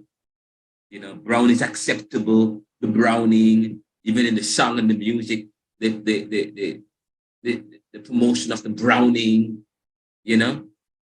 And when they talk about blackness, somebody alluded to that in a paper that they submitted to me. I don't know who it was. Somebody wrote a paper and it was well written. Showed a personal experience talking about how he or she was treated as a child growing up in his or her home in Jamaica, and how he or she was made to feel. You know, and you know, even this acceptance, we even was encultured to not accept part of ourselves. If you talk about the overlapping of identities and cultures and so on, but there is always this suppression of the Africanness, the African part of that culture, the African part of that experience. So that you find that people like Louise Bennett, in her genius, recapture that old tradition using the patois. Patois as a way of something that is uniquely Caribbean, uniquely Jamaican, what Jamaicans speak. So, you know, we speak, our official language is English, but we speak patois. Patois is seen as a dialect, not as a language. And in some parts, you know, you find out why is there dialect and then you have language? You know, dialect and language. Language is official, language is acceptable by the standards as language. The official traditional colonial languages, those are the languages. Okay, that's the language. That's the language. But anything else outside of European standard, that's dialect. So even in terms of how we view language, there are standards, there are privileges, there are positions, you know? And so you use, you know, most Jamaican use, and then even in terms of how we determine class in Jamaica, the more grasp you have. I mean, your grasp of the English language determine how people view you, how people see you, how people accept you, even within Caribbean people. This, you know, if you speak the colonial language well, you're treated with respect. You're given certain respect, you're placed in certain levels in society. But if you speak too African, or if it's close to the African and close to the dialect, because, you know, we have to determine that dialects aren't standard and you can't write in the dialect. You can't even write dialect, but of course, Jamaica, we are all tradition, we are verbose, you know what I mean? But of course, we have developed writing now, you know, you can write patois now, but it's not accepted. You can't use it in academia. You can't use the dialect in academia because it doesn't subscribe to tradition. And what is tradition? To the culture of the colonial rule. And then, of course, people that comes from a tradition that is comfortable with a tradition of dialect will never be accepted, because you're not accepted, because you are more exposed, especially you're from a culture that exposes you more to the dialect.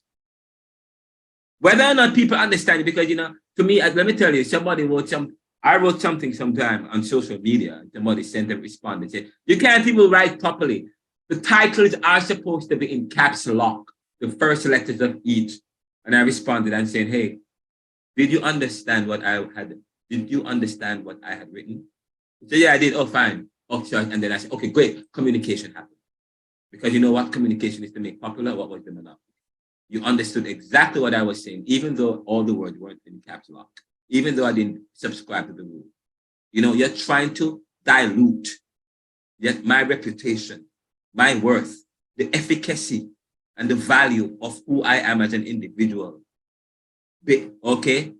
Based on standards that's coached in a particular system that promotes an exposure to standards, okay?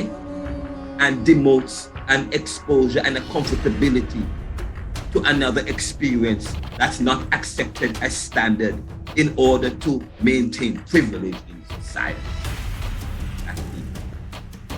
power. That's a lot that I've just said. That is true. So yes, I've evolved. I've the post-colonial thinker. I've evolved.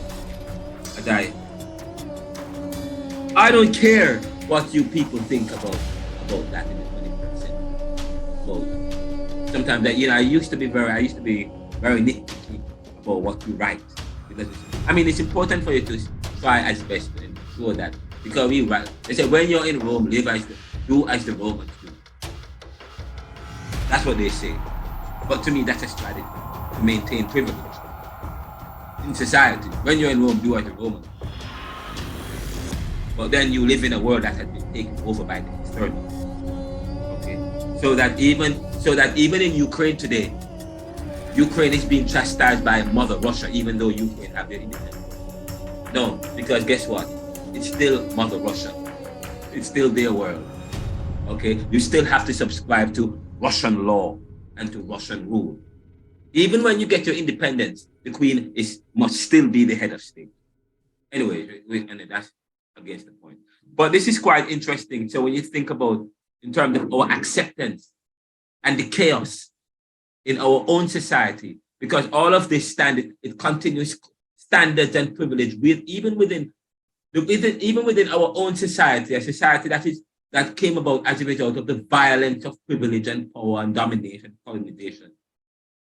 We still have that kind of dominance and this privilege that's consistent with the suppression of the Africanness. If what you say, there's an overlapping of culture and identities and so on, and there's this suppression, it is evident in the language and even how we as Caribbean people think and how we promote language based on how you speak and what you say. Okay? But that I embrace people like Louise Bennett. Okay? And Oliver Samuels. Yes? I embrace them because that they were these provocateurs. Yes? Iconoclasts in a sense. Image breakers in the Caribbean, in Jamaica. And the others, I feel the Caribbean, like V.S. Naipaul, and the images that he depicts in his books weren't the stars, weren't the polished figures, the polished characters, the heroes that you hear about every day. There were people on the back pages that you don't hear about. And that's what made his writing and his contribution to literature so powerful in terms of how he wrote what he wrote. Who is the hero of the day? It's those who were the colonized man is the hero of the day. So this is powerful. Now I'm sharing my screen. You guys define Pan-Africanism, and I'm so happy that I want you guys to share this paper because in it you define a lot of stuff that we contend with for this class. Pan-Africanism is the belief that people of African descent share common goals and should collaborate to achieve them. Again, Pan-Africanism is the belief that people of African descent share common goals and should collaborate to achieve them. Pan-Africanism has historically taken the form of a political or cultural movement. Okay? Talk about nationalism and you find that Pan-Africanism, and talk about Fidel Castro, talk about a Latin Africa. Even Fidel Castro and how he and this nationalist identity driven by democratic socialism and so on and so forth. There's this Latin Africa, this Pan-African movement, and of course some people, for example, Fidel Castro and Cubans were promoting the African side of their Latin Africanism or something or whatever you call it. Or Latin Americanism, we talked about Latin Africa. But of course, people like this in Dominican Republic that have a very bad taste left Haiti, we talk about Haiti's past. Talk about what Haiti is going through. I just thought about it, Haiti, maybe what the sin of Haiti. Talk about the sin of Haiti. Haiti tried to colonize. After Haiti got their independence, they tried to colonize Santo Domingo, Dominican Republic. They tried to colonize it. Haiti. Yes. And so you wonder, after they got their independence, and they fight to God. Then they try to go and colonize the country. I mean, and I'm saying maybe that's the sin of Haiti. Maybe that's karma. You know, talking about anyway. So let's, you know, but this is, they say we are academics. We're not going to talk about karma, okay, in this class. In that sense, we will talk about what maybe the sin. We'll talk about it in a theological sense, the sin of Haiti. But anyway, but let's move on from that. Let's move on from that. But Pan-Africanism manifests itself in a variety of ways. In their most narrow political manifestation, Pan-Africanism envisioned a unified African nation, unified, underline that, unified African nation where all African diaspora can live. The term African diaspora refers to the long-term historical process of people of African descent being dispersed from their ancestral homelands to other parts of the world. Pan-Africanism, in a broader sense, is the belief that people of African descent share much that should be recognized and even celebrated. And they took part of that from Tay. I'm not sure what part they took or whether or not they were interacting. I guess they interacted with the definition. And they say that Pan-Africanism is both an ideology and a movement that promotes the unity and solidarity of people of African descent, both within and outside of the continent.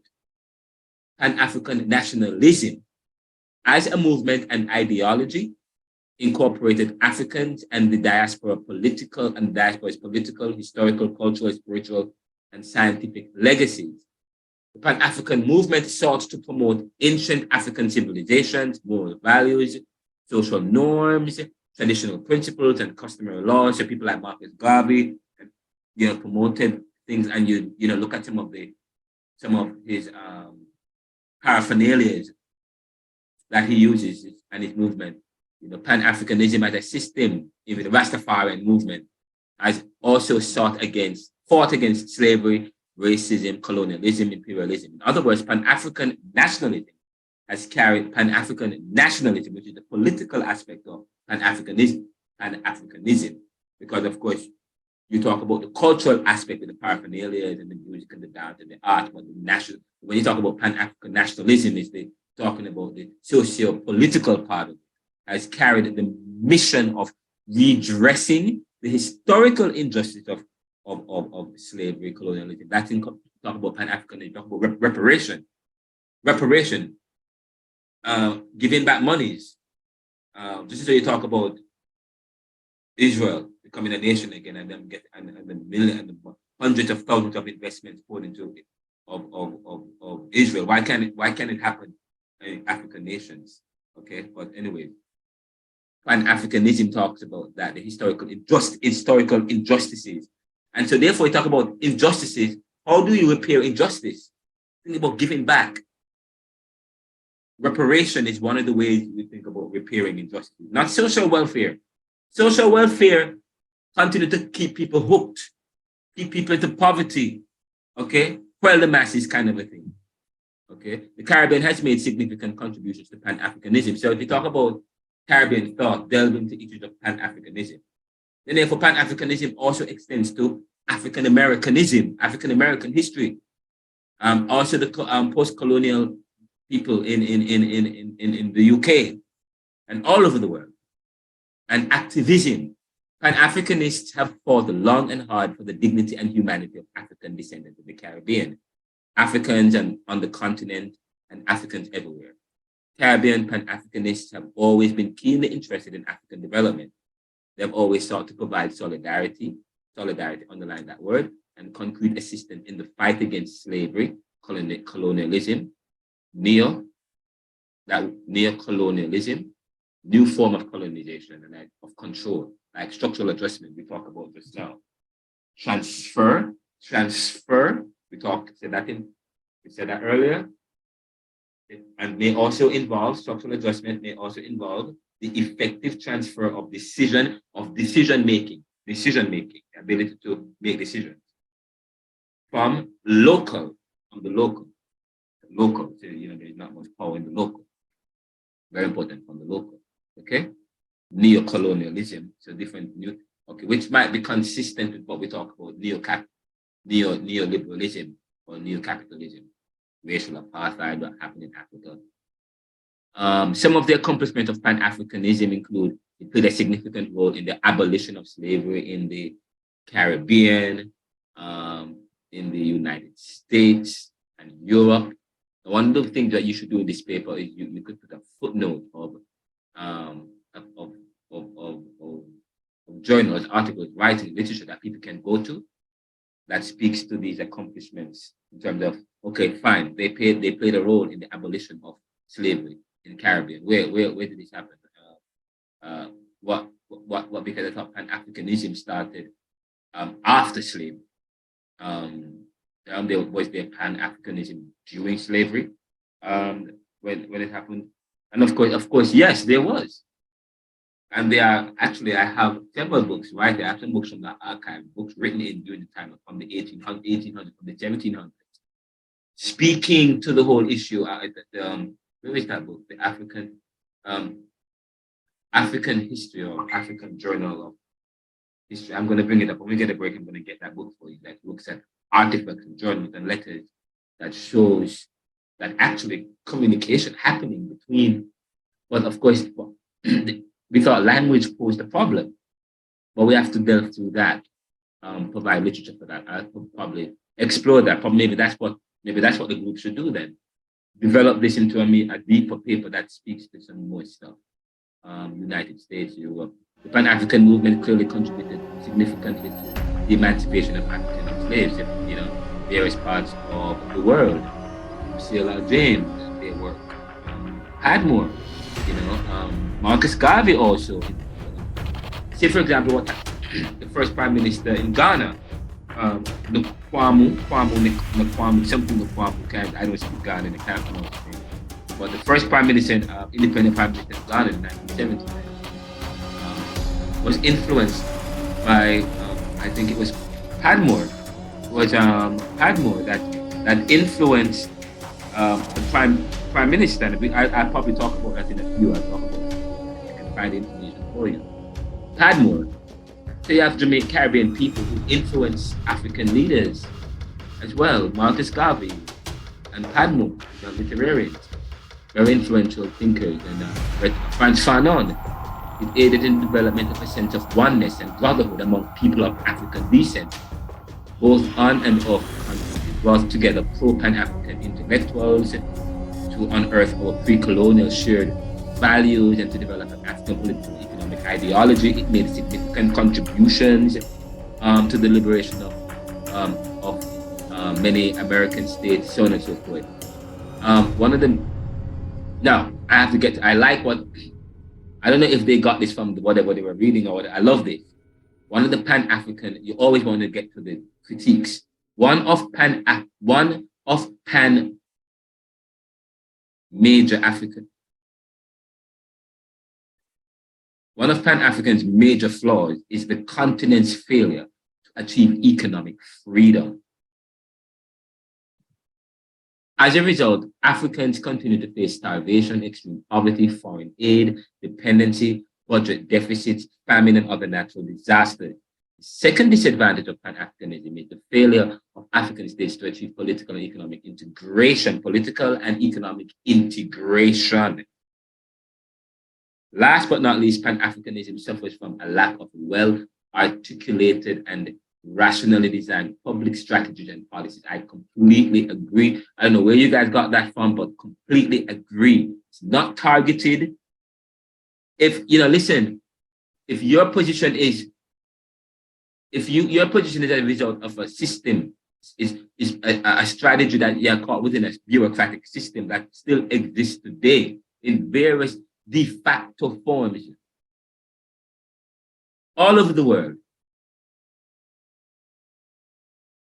then you have to be very strategic and study the ways and the system that has created your position, and then come up with a system, yes, that mitigates, that challenges, that opposes that system. Okay? And I'm talking about not just strategy, not just violence in terms of our language and maybe using but I'm talking strategy. Strategy. And when you study social movements, and when you start to study doing class study, there's a book by Piven and Cohen that talks about social movements, why social movements fail and so on, and let the people decide. Neighborhood organizing in America that looks at various social movements and why social movements fail, and they move because of course, because they always this greed and nepotism that's creeping in again in these movements. They became infected by the very same thing that they're fighting against. Okay, power and privilege and position and hegemony and so on and so on, and they're never strategic, and everybody wants to start their own shop, okay, and lead it. Or they make ceremonial agreements with those in power, okay? And they serve as house slaves. But we talk about, you have to, you see how, that's why I say you have to study China. Not study China because you want to adopt communism, but you want to study the strategy that they use in the world to develop. Of course, China is a much bigger country, but they were also, they were developing country that might be set with poverty and so on. And of course, they have a monolithic society, not much as dynamic, but we have to be strategic. And you have to be, that's why you have to study strategy. So as we look at it, we're doing a SWOT analysis. What are our strengths? What are our weaknesses? What are our opportunities? What are our strengths? And you talk about looking at Pan-Africanism. And it's a Pan-Africanism failed because it has not been able to achieve political and economic, and that is true. Look what happened and I said to you, between the 1950s and the 1960s. It was a great opportunity in the Caribbean, but we wasted the opportunity in the Caribbean because of an inability to come together. And so we all went alone, wants to go at it alone. And then again, if we're supposed to have a Caribbean single market economy, it took years in the making. And it's still a struggle because some people didn't want, Jamaica dollar is sliding. We don't want Jamaica to be part. We don't want to adopt a single market economy and share currency, because then the currency of the economy might fall slightly, because we don't think about the long run, we want to think in the short. We're not strategic in the Caribbean. And that is why I say that's why we have to revisit the past. And they talk about economically, we're still suffering. So 10 years, you fast forward years, you say, yes, we've achieved independence. But no, I said to you, I question that we haven't achieved independence, especially when you put into perspective what Ramsawan has said in terms of transferring power, decision-making, and you're looking at in terms of the bureaucratic phenomenon, looking at it in terms of what's going on in Haiti today, looking at it in terms of the issue of debt and the fact that debt is dangling over the Caribbean. And today, because we're still vulnerable, even though many Caribbean countries have paid off their debt, they still are suffering from a lack of investment, a lack of capital. And not only that, a lot of money, they make a lot of money probably in the Caribbean, but most of it is exported. A lot of it goes away, doesn't remain on the island.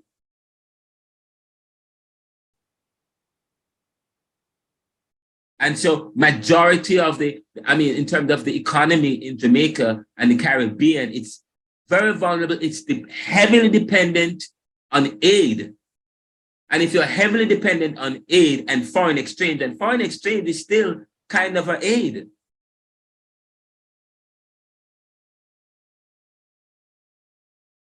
In the sense that, first of all, fine, it's not an aid. But we rely on people visiting our country, or the Caribbean rely on people visiting the Caribbean. And if Caribbean people, and if majority of the Caribbean people, the visitors come mainly from post-industrial countries, then there we go, post-industrial and former colonial masters, then who can issue travel bans and say, do not go to this country. If you go to this country, you're going to make your life a living hell, or whatever the case might be. That affects your ability to earn. So then, therefore, there we go.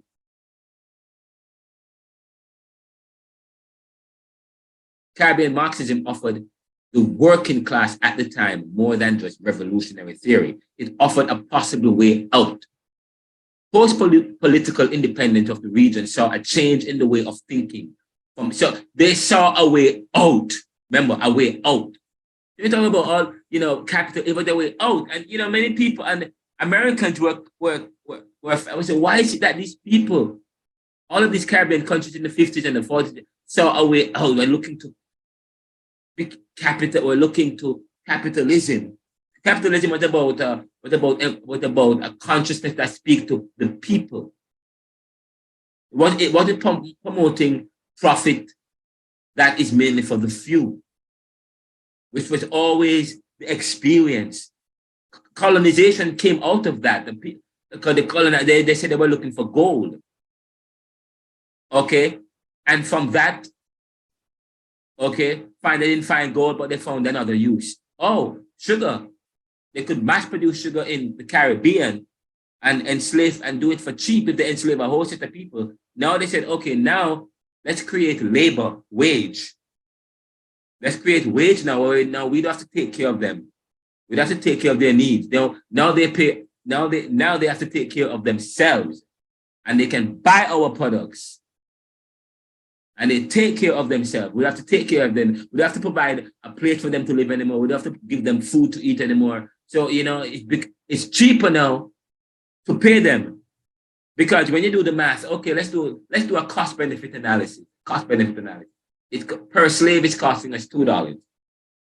But if we give them their freedom, if we give them their freedom, then guess what? We're no longer paying $2. And okay, now we can hire them and pay them 50 cents. So now it's costing us 50 cents where it's costing us $2.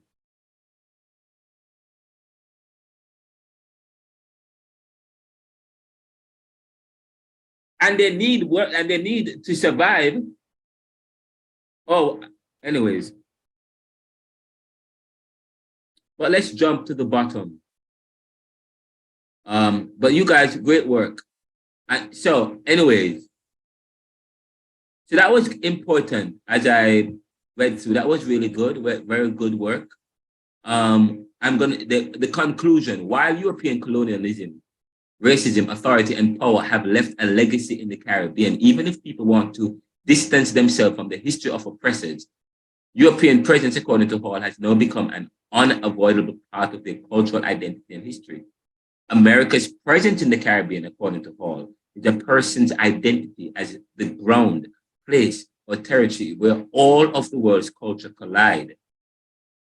In the Caribbean, diasporic cultural identity is a synthesis of all global presence.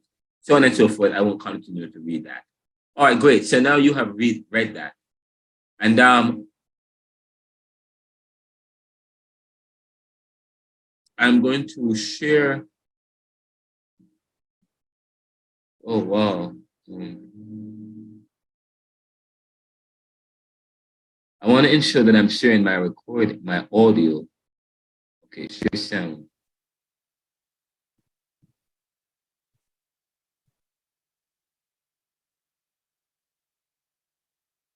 And the Saint-Domingue Revolution. I'm D. Elizabeth Glasgow, and I'm your lecturer for this series. C.L.R. James' book, The Black Jacobins, is a powerful and definitive history of one of the most important but under-recognized events in history, the slave revolution that took place in Haiti from 1791 until 1803. The book is important not only as a historical account of the event, but as one of the very first examples of history told from the point of view of the oppressed population, in this case the slaves of the island. James was a politically engaged journalist from Trinidad, and he spent considerable time in the book discussing the truly awful conditions of slavery in Saint-Domingue, as Haiti was then called. He looked at before the revolution and the remarkable leadership qualities of the slave-turned-revolutionary Toussaint Louverture.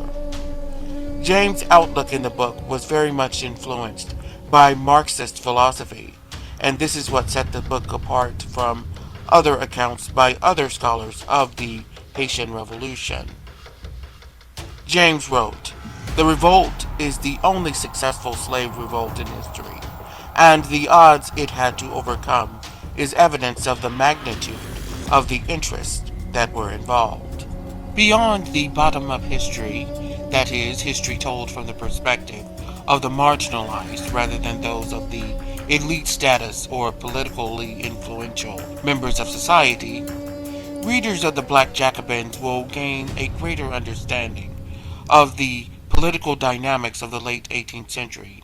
Now, this includes not only the events in Saint-Domingue, but the influence of the revolutions that took place in both America and France, and the key role that slavery played in these politics. When you're looking at a book like The Black Jacobin, you will be able to gain a fuller appreciation of the truly barbaric practice and the nature of the economies that were built from that practice of slavery. Now, the book is a radical work, and so it will appeal to readers who lean towards revolutionary politics, but it is also a work that is very engaging to a wider audience.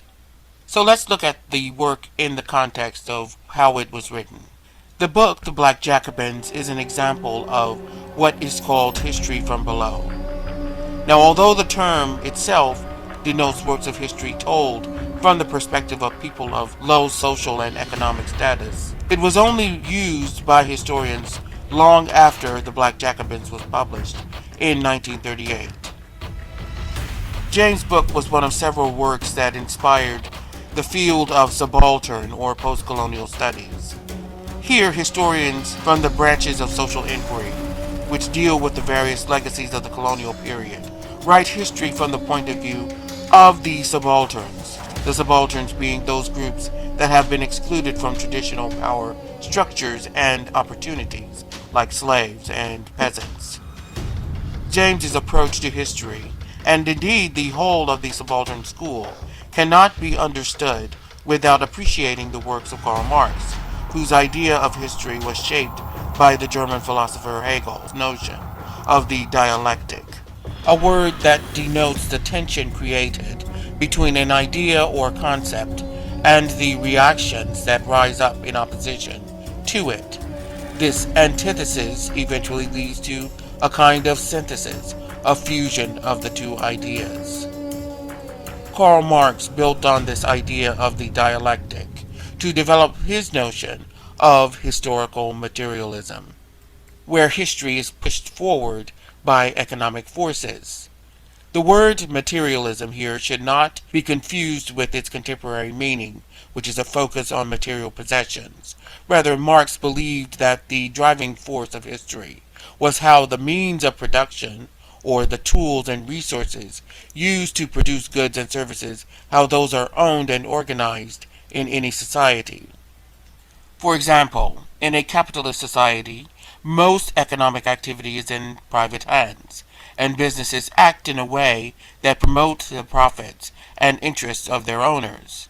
As Marx wrote in the German Ideology, this mode of production must not be considered simply as being the production of the physical existence of the individuals.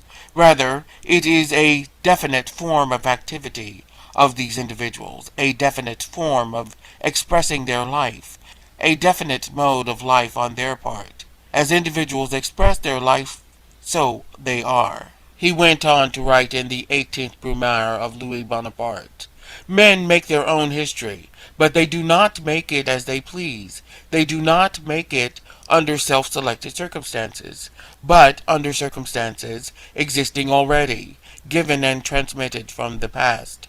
The tradition of all dead generals weighs like a nightmare on the brains of the living." So in other words, Marx believed that individuals tended to see the world according to their role within the means of production, as business owners, for example, or as wage earners. The interests of those often competing groups is what drives history, according to Marx. Antonio Gramsci extended Marxist theory to the discussion of culture, and in doing so laid the groundwork for subaltern history, or history from below. Put simply, Gramsci developed a theory of cultural hegemony, stating that the dominant social class, for example the bourgeoisie or the business owners, not only had a big influence over the economy, but they had a big influence over a society's culture as well.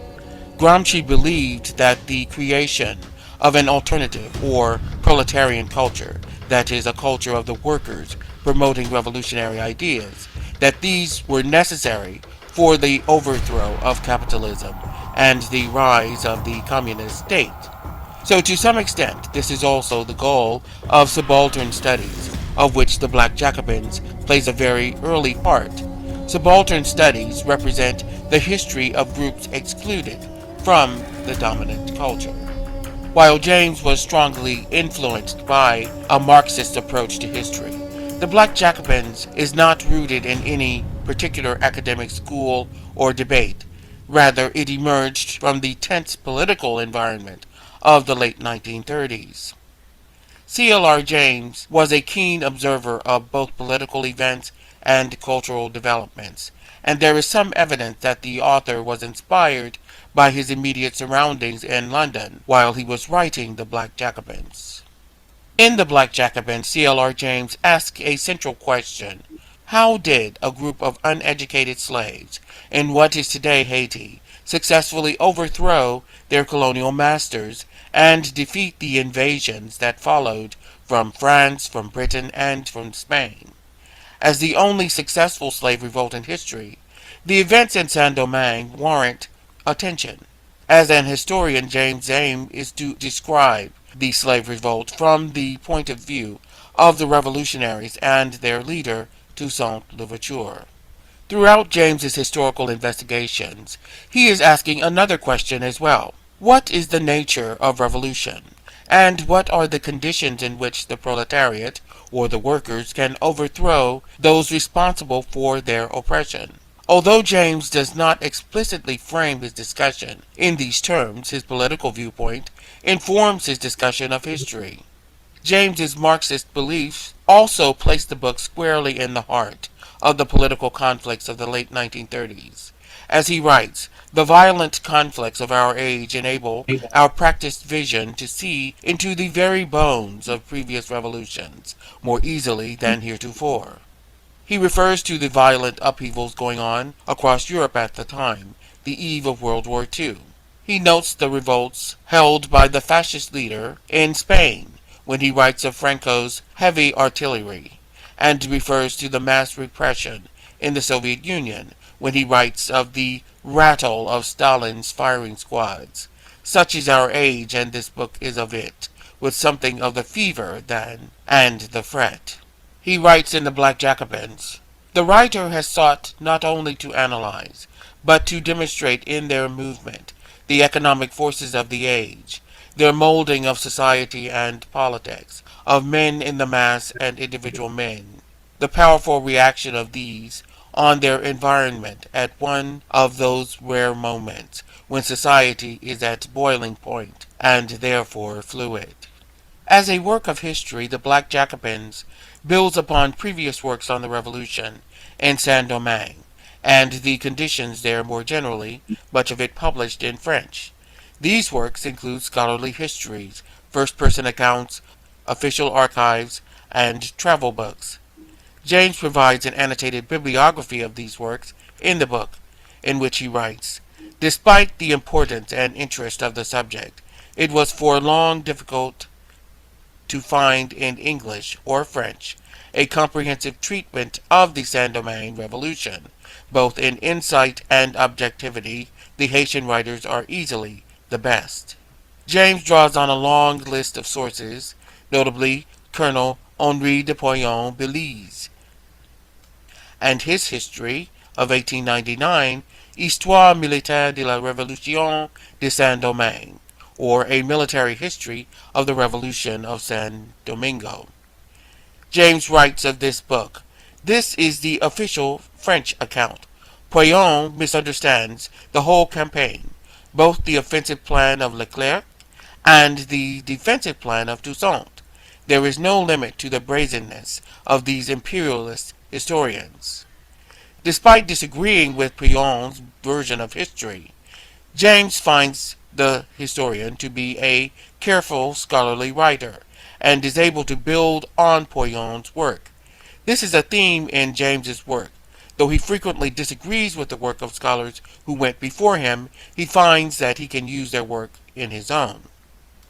In an important way, James's history of the Haitian Revolution builds on the work of the scholars of another revolt that started barely 2 years earlier, the French Revolution. As he notes in The Black Jacobins, it is impossible to understand the Saint-Domingue Revolution unless it is studied in close relationship with the Revolution in France. Fortunately, the French Historical School of the French Revolution is one of the greatest historical schools of Western civilization. James lists in the book several French historians who inspired his own study of the Haitian Revolution. They exposed the economic foundations of the French Revolution. They wrote about the personalities of the main actors and covered the politics of the period. James credits these influences in the book on the Haitian Revolution.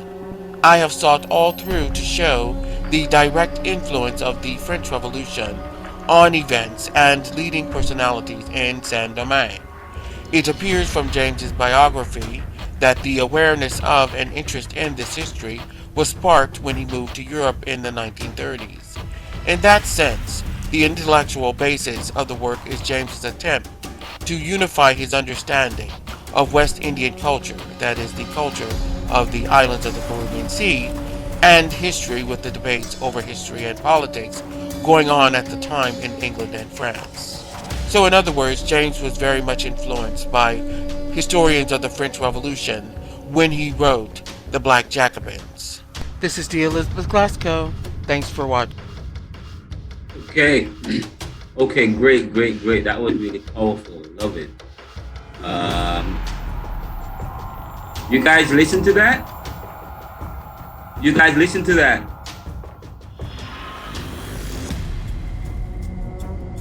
Yes, sir. I tried to follow. Tried. Well, you guys, okay, I am probably going to send you the link. You guys can watch it again. It's very powerful. It's important because it speaks to the issue of one of the thinkers that we have to contend with when we think about West Indian and Caribbean thinkers. He's very important. His contemporaries were people like George Padmore, and I was just reading about George Padmore earlier. George Padmore, also from Trinidad. But one of the good things about people like George Padmore and C.L.R. James, and then there is also around the 1930s and 1940s, C.L.R. James, 10 years, Jomo Kenyatta, the Gold Coast, Ghana, Kwame, here's the name, Kwame Nkrumah, and South Africa's Peter Abraham. So this is important. So publishing as a strategy for political change. Publishing was a strategy for political change. And talk about what is the nature of revolution? What is the nature of revolution? And we talk about these guys, for them it was writing because they understand, they were thinkers. I mean, knowledge is power. And that's what defines many of these nationalist thinkers, though, is the ability to think. They were philosophers, they were thinkers, deep thinkers, they were scholars, academics who promoted knowledge and deep thinking, strategy. The question that C.L.R. James asked in the book, Jacobins, he asked, how were the Haitians able to beat the Europeans? And that's how are they able to beat them? And that's a question that we have to constantly study. And and by the way, we talked about Marx. And by the way, you heard they talk about Marx was influenced by Hegel, talked about the dialectic, how forces move, the tension between forces. And Marx talked about this historical materialism, how society is organized, and I talked about the effect society and positioned in society. And then Gramsci built on that to talk about a cultural hegemony. I talk about the hegemony of faith, that hegemony. Gramsci had always talked about this hegemony. Gramsci talked about how groups are included from the dominant culture. We talk about what's the dominant culture, but they help to set culture in society. And we talk about the culture in Jamaica.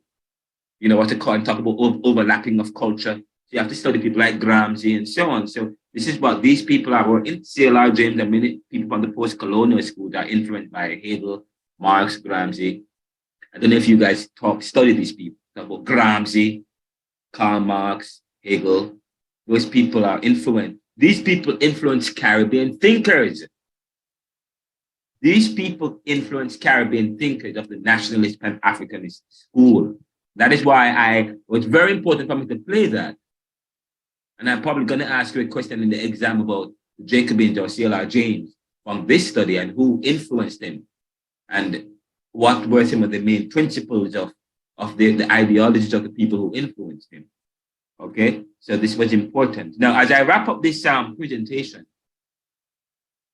I'm going to wrap this up because there is something happening in news. I'm going to put this into context. And this class is going to end. I need you guys, we started a little bit late. We started 30 minutes late. So, and I need at least 20 minutes to wrap up. So I need you guys to give me some time. Now, some of you are supposed to do homework. I don't know how many of you did the reading for this week. So I'm going to send you the homework and it's going to be probably to interact with the reading that you were supposed to do. But also you guys, some of you are supposed to put yourself in group, do a blog. That paper that group 3 wrote, I am going to publish that as an editorial article. But if you guys probably may want to respond to some of the questions that I asked, I could probably beef it up a bit. But that's going to be a blog and it's going to be written by all you guys in the group.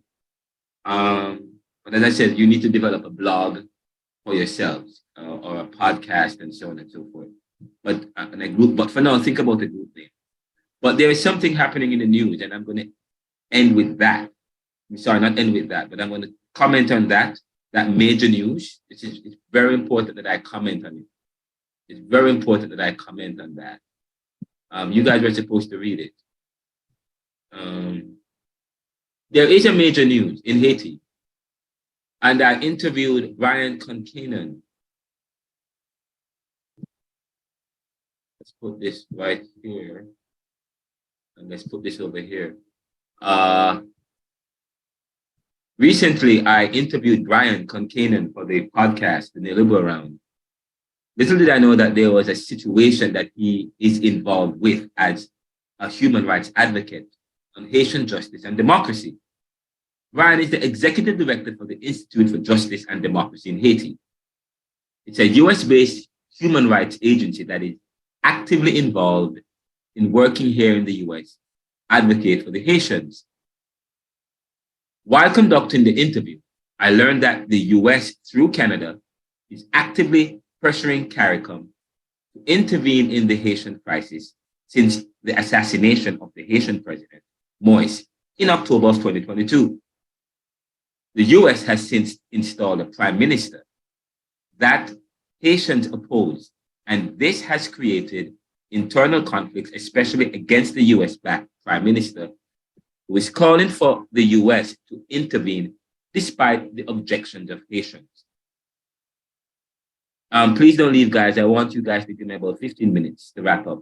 Mr. Concanon shared a letter from a human rights and advocacy group in Haiti, written by Maria Joseph, the managing attorney to CARICOM. The letter, written November 22, stated, it was written to Dr. Carlo, the Secretary General of the Caribbean Community, says, we are writing you in relation to the armed international intervention in Haiti that has been requested by Dr. Ariel Henry, the de facto Prime Minister of Haiti, and supported by the United States and Canada, to explain that any support for the intervention by the Caribbean community would violate CARICOM's democratic principles, betray Haitians' century-long struggle for democracy and sovereignty, and implicate CARICOM in attacks against civilians exercising their basic human rights. Ever since the intervention was proposed, Haitians have taken to the streets by the tens of thousands to oppose it. We have issued statements, spoken out in the media, and done anything else we could to let the world know that the intervention is designed to prop up the unconstitutional, corrupt, and repressive de facto government and stifle legitimate dissent. Now, the de facto Prime Minister, Henri, ascended to his post, not through any Haitian procedure, but through an announcement by the US-led core group. He had been nominated by President Jovenel Moïse of the party Haitian Bloc, the PHTK, whose mandate had expired 5 months previously. The PHTK has not run an election that was either fair or timely in the decade it has maintained power. Haiti's parliament became inoperative in January of 2020, and the term of all local elected officials ended in July of that year. So on and so forth. You guys can read the article, read the letter. That's available. This is gonna be available. You can watch the broadcast and the interview I did. But I wrapped this up by, he ended the letter by saying the Haitian people are today looking to CARICOM to extend the example the community set in 2004. Not betray it. We do not want our CARICOM sisters and brothers to come with guns to help powerful countries impose a repressive regime on us. We want our sisters and brothers to come in solidarity with respect and democratic. We want CARICOM to once again insist that the international community stop supporting an unconstitutional imposed regime and allow Haitians to find a democratic, sustainable solution to our political crisis. And that was written by the managing editor of the organization. And I said further, I learned during the interview that the US and Canada have been trying to get an intervention force to Haiti since October. Haitians, for the most part, oppose it, and the US and Canada don't want their troops leading attacks against popular resistance. So they have been trying to get Caribbean countries to lead the mission. However, the optics of this is still one of master and slave, one that resembles using house slaves or black whippers to whip or beat the field slave. In response, St. Vincent Prime Minister, Mr. Gonsalves, rejected it in November of last year. But just Wednesday of this week, Jamaica expressed interest. Yet many Jamaicans are also opposed. And the recent Jamaica Gleaner allusion. And I said probably it was an amazing interview. The IJDH is working to bring about justice and democracy in Haiti. And for them it is, and for Brian, this is important. It is not intervention through force that is necessary. It is not intervention through force that is necessary. It is working with the Haitians in a supportive way that empowers them and value their realization of the nation, that values their realization of the nation. Not intervention, which is tantamount to invasion. He has been involved with promoting awareness about the injustices in Haiti and initiatives to improve international policy for the Haitians. Brian is an American citizen who has worked with the United Nations in Haiti, who decided to come back to the US to work for the Haitians as he realized that the work needs to be done in the global north, where decisions are made. Again, he decided to come back to the US. It's an organization that he was working with the United Nations in Haiti. But he decided that the work needs to be done. The work needs to be done where decisions are made, and that's here in the US, here in the global north, in the post-industrial. And that's why he's here. That's very important. We talk about Bamna Rex. That structural adjustment involve transfer of decision making from local hands, from the global south to the global north, from the global south to the global north. And we see what's going on with Haiti today, and the fact that the constant penetration from without, in fact that even now they're seeking the help of Caribbean. What do you guys think? Do you guys think Jamaica should send troops? What are your feelings about Jamaica considering to send acquiesce to the US and Canada and send troops to Haiti? What are your feelings? What do you guys think about that? Quite honestly, sir, all right, well, my view, the soldiers, the type of training, the comprehensive training, mentally, emotionally, and physically that the JDF and the JCF candidates are receiving now has seriously diminished in terms of the quality. So I don't believe we would stand a chance mentally. Wait, hold up. So wait, you're telling me that even within our own, how are we able to send people to Haiti when our resources are depleted? Unless the Americans are going to support the mission, they're going to pay us to send people there. What if they pay us to send people there? That wouldn't be enough, sir, because all right, let's say that we get the resources, we get the weapon, the tech and the weaponry and so on and so forth. I don't think that the Jamaican soldiers have the metal, because as a whole, we have been blessed by God to not even have civil war. What we have is really extreme violence that has increased the murder rate annually, but we don't have that conditioning to really fight a war. These people are born and bred, it's almost genetic. So what are we going there to do? The Jamaican law enforcement can barely hold their own against the infidels in our country. I don't think we're going to survive. So I think that we should not send any Jamaicans, because we'll be doing it to their detriment. We'll be sending them to their deaths.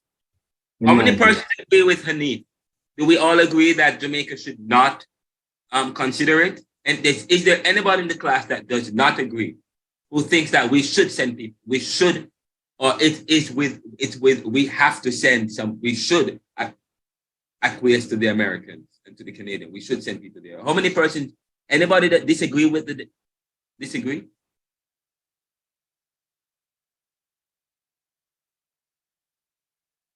So you all think that we should not interfere in Haiti? What solutions? I mean, what can we do? How can we help the people in Haiti and what's going on in Haiti? Is there any? Sir, I'm going to speak on the, I don't know if you want to say natural remedies, but because you're a theologian, sir, I have to speak on this, and it's my view, of course, but it is critical thinking. I believe that Haiti is in part where it's at now because they have voodoo as their main religion. And as a theologian and as a pastor, the word of God says, the people who know their God shall do exploits. Wait, stop. I don't know if voodoo is not their main religion. So it has changed? No, it's not. It's probably, we have Obia, they have voodoo, but people think that Obia is Jamaica's main religion. And that's not true. It's no way I do the same thing by thinking that, of course, I mean, there are people that practice voodoo, but they have several different religions. So, I mean, they have Christian. I mean, the president of JTS was Dr. Jemem Neoliberal. He's from Haiti. They have a very strong Christian tradition in Haiti. So, no, it's not. But they practice. So no, it's not. So it's not fair to say that. Okay. Okay. So I'm correcting. So what I think we should do, we should send every other type of aid except security. We're not equipped. So we could send the basics like food items, apparel, medicinal supplies, and we should send the psychological aid for those who are mentally and emotionally traumatized from the civil unrest. Send social workers, send evangelists, send missionaries, that kind of thing. but leave the security out of it. We're not equipped. What about from a policy level? What can the CARICOM do? Like what would CARICOM, and what about CARICOM in terms of, because we are part of CARICOM, and there's also the Organization of American States, which is also part of an organization that also works on democracy, promoting democracy and engagements between countries and so on. So promote geopolitical issues in the world, much like the CARICOM, which many people, when I spoke with Brian, he believes that OAS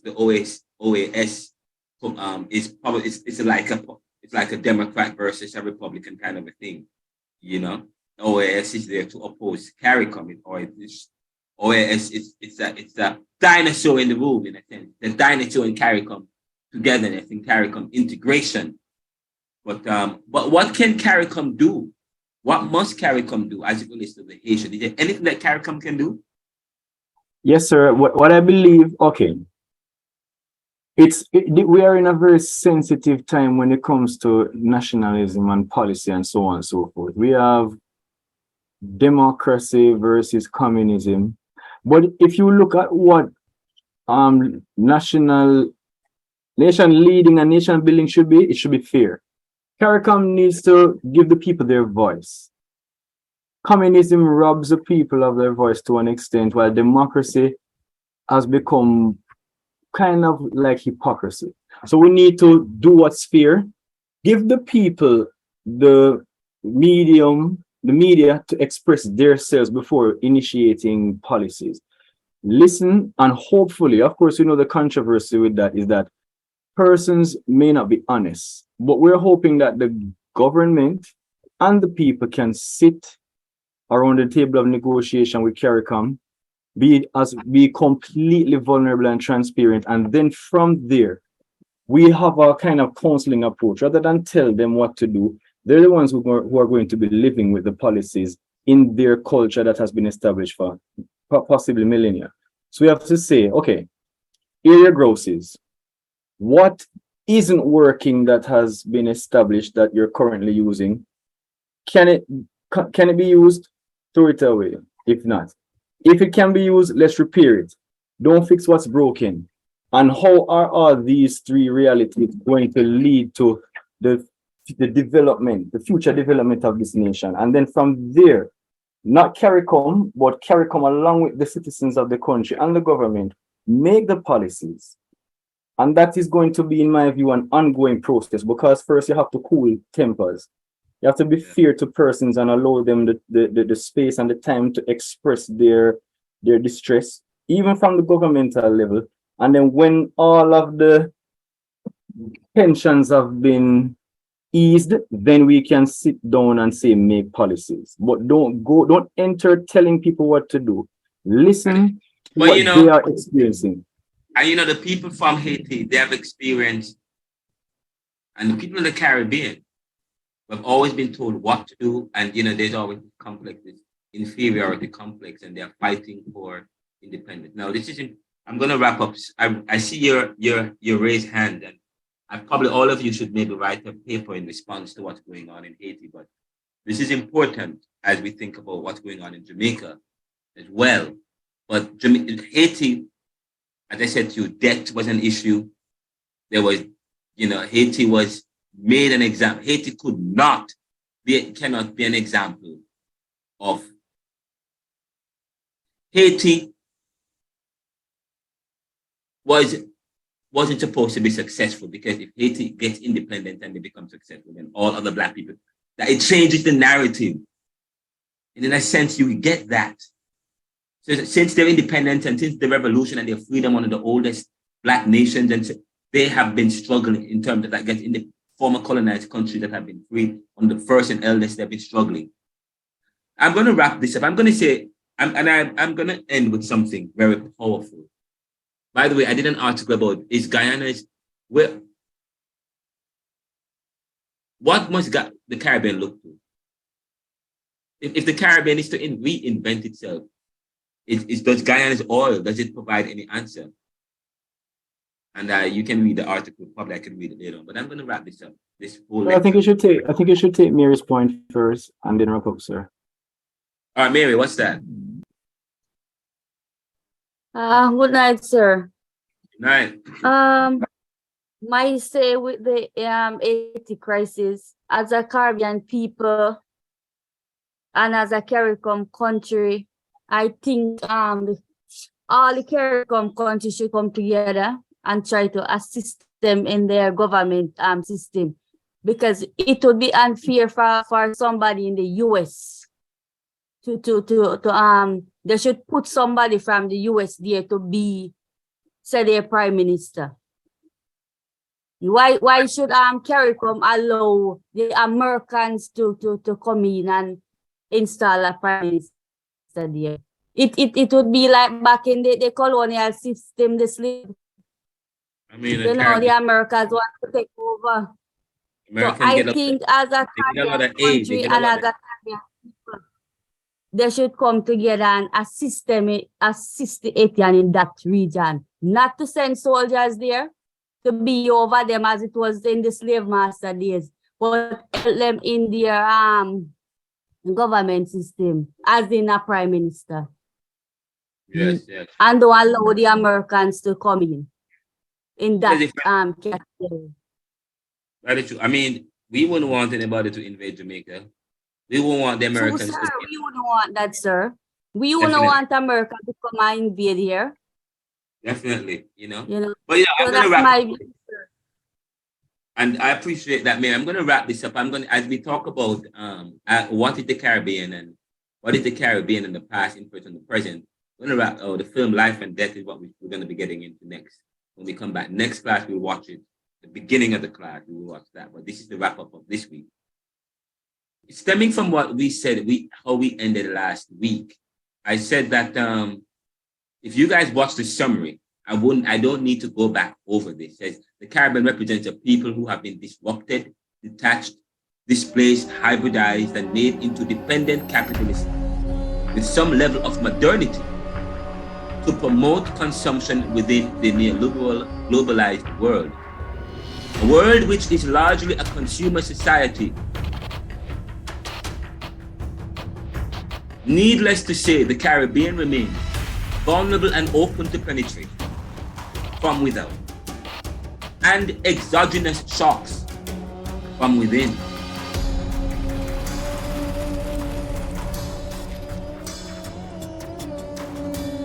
And is recreated, the Caribbean is recreated within the mold and frame of its former masters, since decolonization. These former masters are now landlords within the newly created, globalized world, where freed men now pay rent. They are now landlords within the newly created, globalized world, where free men now pay rent.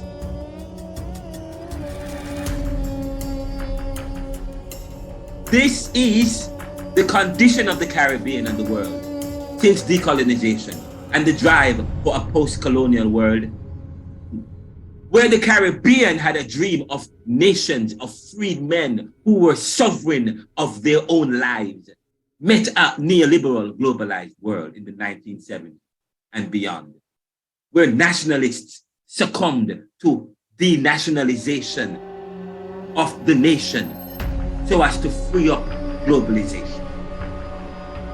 This was a type of globalization, neoliberal globalization, that ultimately continued a strategy of Pharisaicism, now defined in the 20th century as the bureaucratic phenomenon, where established rules were made through arrangements only governed the new nations and freed people, but the old masters and their new elitist friends of the Washington Consensus were largely above those rules. As for them, the law is not a shackle. Only those who are within a particular dynamic of life and society. The question of what is anything is a question about life. requiring an investigation about what is true about reality. Life is what people make it and make of it. When we speak of life, we are talking about the experience of what is, or the reality of the experience of those who give meaning to the existence of life through the lived experiences of life in spaces and places. The meaning of those who give meaning to it, those who give meaning to it. The essence of life comes from the relationships between and among peoples. The essence of life comes from the relationships between and among peoples, so that we have determined that life is not just what people make it, but that life is about people and how they relate within that man-made space. However, Fanon, the Marxist psychiatrist, anarchist from the colony of Algeria, now independent, argued in Wretched in his psychoanalysis of the black and brown colonized man, that their depersonalization, the stripping away of the man, was done in order that they could be subdued within the dynamic of life, What is life then in reality of truth, if man comes into the world with a thinking and an identity for him or her, as if the world was created from without, for them to occupy their stations without objection? But the world is created to serve interests. Whose interests? Man or God? But God may be the invocation man has used to justify a space in the dynamic of life which had given rise to and maintained monarchies, nobilities, popes, wealthy rulers, posing as capitalists and Marxists, institutions, empires and peoples, privileges and positions. Therefore, the question of what is the Caribbean must also follow who is asking and or who determines this, the subject or the object. This is because the truth of anything is objectified within the subjective. The truth of anything is objectified within the subjective, usually the dominant view that defines purpose and reality of the thing being objectified. This is deep. Let me say this is deep. This is, the question is, therefore, the question of what is the Caribbean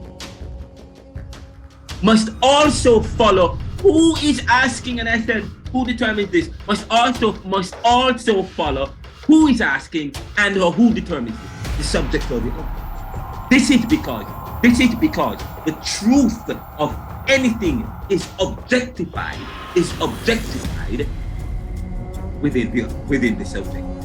within the subject.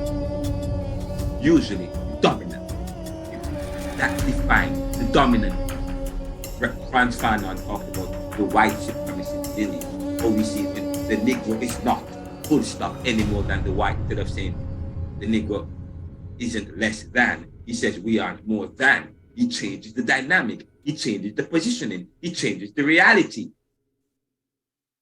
And I said, this is because the truth of anything is objectified within the subjective, usually the dominant view, supremacist belief that defines purpose and reality. It's the thing being objectified. If the colonized is depersonalized, then he is always in the objective. Again, if the colonized man, who is now post-colonial, who now meets neoliberal globalization and neo-capitalism, we're now through debt and other hegemonic cultural needs, okay, continue this violence of colonization. If the colonized is depersonalized, then he is always in the objective. He's always in the objective. What is the Caribbean? The Caribbean is a question from thinking about one's identity concerning a truth about some reality. However, can we know anything given the problem of arriving at truth?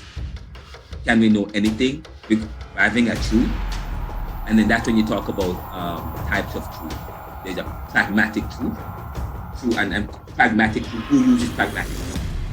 That's more American theory of truth, the American concept of truth. What's the Caribbean concept of truth? What is the Indian concept? What is the Orientalist concept? But the American concept of truth, the pragmatic truth, that which corresponds with his understanding of what is going on right now. So the rain is falling only if he wants the rain to be falling. The pragmatist.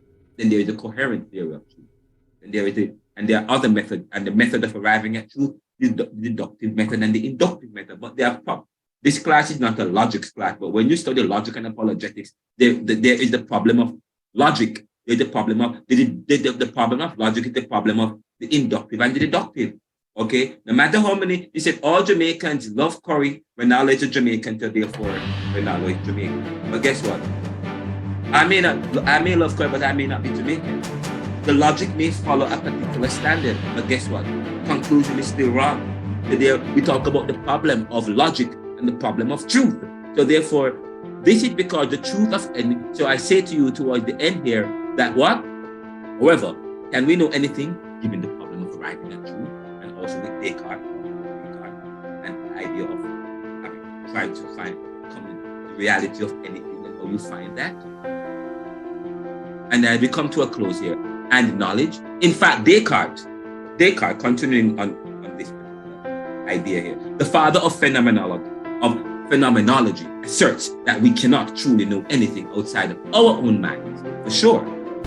When he arrived at cogito ergo sum, I think therefore I am. I think therefore I am. Because when one denies his own reality, in order that one may begin to come to the truth of reality, he or she can't help but acknowledge the presence of one's mind that is thinking. Now, this argument, though limited and does not provide any deeper understanding of totality, the total reality of life, is important to post-colonial studies and the question of what is. Why? Because it speaks to the realization of the person in coming to his own reality and understanding of self. The power of the individual mind and thinking to shape and realize his own reality and truth. Yet Fanon writes that the colonized man is depersonalized and a political creature whose idea of the self is estranged, divorced from him or her. But the question of what is the Caribbean also connects to a past, a present, and a future, and must consider where and when does the Caribbean history of the Caribbean and its peoples begin? The Taino people, Europeans, Africans. The dynamic we currently occupy comes from a history of struggle that has left the Caribbean with a new identity that is in tension. How far must we go in order to study the Caribbean, and why? When we study the Caribbean, we say we are studying diverse currents in the Caribbean. So then where do we start? With whom? Michael Manley. Manley himself was influenced by the current of polar between the dominant of the West and the East from a colonized world. He was accused of being a socialist, influenced by the thoughts of people like Fanon, critical thinkers of the post-colonial time. Do we begin with Edward Seaga, himself considered a foreigner? He wasn't born in Jamaica, was considered a foreigner by his own countrymen, who either led the biggest garrison, who was the father of Reaganomics and Thatcherism in Jamaica. But he was of the Adam Smith school, trained at an Ivy League. But these dynamic political figures were cogs within a wider dynamic in society. If you were to look at some Caribbean states today, it represents this tension, violence, and theft. Where are the Taino people who once lived, toiled, and controlled regions of the Caribbean? Where are they? In Jamaica, the natives were wiped out by Christopher Columbus and the Europeans, which we celebrate as discoverers and innovators.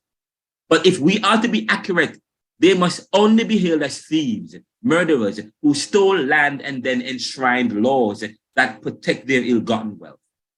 Today, indigenous peoples like those American Indians and the natives of Brazil lack much agency from robbers who possess their lands, who are creeping more and more into their protected and agreed upon.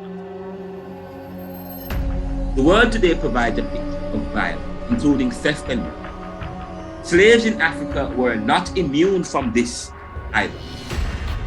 The Europeans, after they extracted people from Africa through an elaborate strategy of trickery, they went back and dominated Africa, plundering peoples and cities, stealing resources and culture as their own, and even set up nations within the foreign lands as their own. The damage done to the colonizer and its effects on him and his continued subjugation leaves a legacy of dismemberment, an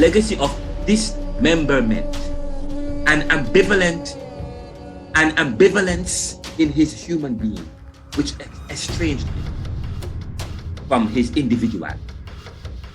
But those who had given meaning to what we have as a society today, or what we imagine it to be, thought it a beautiful and the most appropriate thing to order society within such an inhumane and Manchian way, viewing men as machines. Plato in his Republic had envisioned a life ordered as a hierarchy, everything in their book, while functionalist sociologists had extended that to theorize a perfect society based on value judgments that prioritize systems over disorder, which is the drive of those who act outside of society's rules and confinements that restrict personhood and individuality. So the Caribbean, as part of the totality of life, must critically reflect on its position in relation to life and society, because life is about people and how people relate within that dynamic. And it is people that make life what it is. The relationships within life is facilitated by communication, the progression of life, which is dynamic. The relationship within life is facilitated by communication, which facilitates the progression of life, which is dynamic and seem to always be in tension between groups of peoples created by the idea of race and class to sustain this violent dynamic. So as I wrap up this lecture, I ask, is there anything such as the Caribbean thought or such as Caribbean thought? Thought is not dinosauric. It is not. Thought is not a dinosaur or static, as it is dynamic and critical. And that's when you go to start reading about critical thinking. What have Caribbean thinking? What have Caribbean thinkers contributed to this world order? And what are they saying now, especially in this neoliberal world that has been penetrated by populism and this renewed sense of indifference and revival of fascism? Again, let me ask you guys this question. You guys, is there anything, so having said that, is there anything such as Caribbean thought? Thought is not dinosaur or static, as it is dynamic and critical. Hence, what have Caribbean thinking in mind? What have Caribbean thinkers contributed to this world order, And what are they saying now, especially in this neoliberal world that has been penetrated by Trumpism, populism, and this renewed sense of indifference and revival of fascism? I taught the course Caribbean Thought at Jamaica Theological Seminary. It was originally developed by Reverend Dr. Garnet. This course will benefit from my work in neoliberalism. What are your thoughts on the idea of Caribbean thinking, and how effective and influential is this thinking in shaping not just Caribbean life, but life in the diaspora? What contributions or impact have thinkers of Caribbean thought impressed on past and current affairs on the global stage, and will it bear any relevance for tomorrow, given the region's level of economic independence? And I just talked about CLR James, George Padmore. You can read more about those guys. Do your own research, Marcus Garvey. Nevertheless, religion is an important feature in the Caribbean. Religion. Is it to its detriment? This is important. Religion is an important feature in the Caribbean. Is it to its detriment? And what of the individual and its economic competitiveness within neoliberal globalism? Our competitiveness, given our monolithic and dynamic and Judeo-Christian influence and masculine posture. Caribbean thought contends with and asks the question, is the Caribbean an invention of the 21st century? And if it is, must it not be reinterpreted and transcended? And how can we do that? By recapturing our own and capitalizing on opportunity that is revolutionary and make for competition. We further make the point that the Caribbean must be seen as a collective, yet the Caribbean's unity is haphazard, not strategically targeted and effective. The Caribbean is an interdependent set of people who need to now recapture and reinterpret themselves by revisiting their history and being objective about it, so as to then produce that which is unique to them. What is quite true is that the Caribbean's inability to chart their own course since decolonization and realize real political independence and economic potential. What voice do they have as Caribbean thinkers? What are the threats to that voice? What are the threats to Caribbean in opposing the US from them acquiescing to them going to Haiti? Are Caribbean countries truly free of the, so yes, they shouldn't go, but are Caribbean countries truly free of the external? And this illusion of freedom comes within competing worldviews. What of the issue of bias? And of course, we utilize Kenneth Clark's book, Dark Ghetto, Dilemmas of Social Power, to help us distill some of the concepts and explore the questions and our thoughts. We reference these concepts and discussions of neoliberalism, and we have already delved into these. Now, I'm going to stop right here because it's become, and I think that's where I'm going to stop. Because we're supposed to go, the next thing we go into now is, what is the difference between neoliberalism and neoliberalism? And I say there is a difference between liberalism and neoliberalism. Liberalism was was the humanist ideology promoting individualism and free will.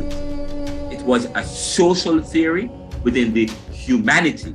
However, liberalism, like all useful things, doctrines or things became adopted and was adapted within another economy due to its usage and normalization within the corporate industry by capitalists and the large corporations. We're gonna pick up from this. So when we're gonna come back, we're gonna watch the film first. We're gonna watch Life and Death. I'm gonna show it on here. You guys, if you can get access to it and review it, go ahead. But I want you guys for the homework is just to get a review this piece talking about CLR James. Go back to it, review it, and do a reflection on it. If group 2 answered a group question, if the other groups have not submitted any piece of work, tell me what question you're going to do and submit an introduction to your group. I love what group 2 did, man. That was great. Takes care of all the work that I have to give you guys. But I want you guys to interact with what's going on in Haiti today, with the story I'm working on, but also with the piece I played on CLR James as a Caribbean thinker, who is very influential, who is very important. He's from Trinidad, but that's fine. But he's from Trinidad, but he talks about Haiti. Next week, you're going to have to interact with the film Life and Death. That will be graded. Okay, that will definitely be graded. The Life and Death piece of work, and that will be part of your midterm grade. Okay, that's for next week. But for now, rewatch and you get a chance. This class will be available, so you get a chance to rewatch it. Listen to some of the points I made. The last half of it was a lecture wrapping up the laying of the foundation, putting it into perspective. And of course, as we move into the next level, what we're going to do is we're going to now watch the film Life and Death, and because that's powerful. That's when you're going to really get into the course. When we watch Life and Death, we're going to watch the film Life and Death, then watch the book Corruption, then get into Bob Marley's Religious Consciousness, Who Shot the Sheriff. That's great. And of course, we have the 4 speakers that are going to be coming to talk about the film. When we have Bob Marley here, we're going to also have Reverend Richard Beckford talking about theology. What is theology? Looking at how Reverend Garnet Wolper defined theology, and then sexual identity, going to have Reverend Hewitt Holmes come and talk about it, but that's not until later on, okay? And the other guests. But for now, we're going to transition into the film, Life and Death, and Corruption, and Bob Marley, Who Shot the Sheriff. Those three films are very important. That's what we're going to do next. Those three films, Life and Death, Cost of Corruption, Who Shot the Sheriff. Those three films are what we have. Okay, make a note of that. The second thing is, and you can do the reflection in your group work. I'm going to end this by saying, and Christine, you have a question, but this is the last thing I'm going to say. Edward Seaga wrote a paper and it was published. And it's just 1 minute. It's a 1 minute thing, and excerpt, an abstract. It's called, Edward Seaga, it's called A Model of Development for the Middle Level Country. And it's a lecture that he gave. I think it was at Howard University or something, I'm not sure. But it's available. It's called A Model, I'll email it to you, A Model of Development for the Middle Level Country, written by Edward Seaga in New Directions, Volume 10, Issue 3, 1983. Listen to what he said in the beginning, and I'm just a little section. He said, in the final analysis, all democratic governments are committed to improving the quality of life and range of opportunity of the people they represent. All, again, in the final analysis, all democratic governments are committed to improving the quality of life and range of opportunity of the people they represent. But to do so, to achieve those goals of broad humanitarian development, to which wisdom and compassion compel, we must examine with detachment the strategies which give us the greatest chance of successfully reaching them. We must examine with detachment the strategy which give the greatest chance of success. The greatest chance of success. The greatest chance of successfully reaching. In the final analysis, all democratic governments are committed to improving the quality of life and range of opportunity of the people they represent, but to do so, to achieve those goals of broad humanitarian development to which wisdom and compassion compel us, we must examine with detachment the strategies which give us the greatest chance of successfully reaching. And this is from Edward Seaga, former Prime Minister of Jamaica. And this was from a lecture. Powerful. This is the lecture for today. And Michael Manley is going to tell you that as well. And they're going to tell you that their hands were tied. But yet still, he had a garrison. This was great. This is quite, as I studied this and I interviewed and the class has ended. And you guys and both persons might not, if you guys want to end, you can go. But I want to, this is, as I think about the class and think about what's going on in society, what's going on with the Caribbean, this is quite powerful.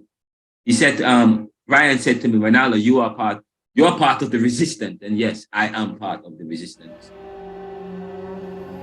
Because I am part of the change.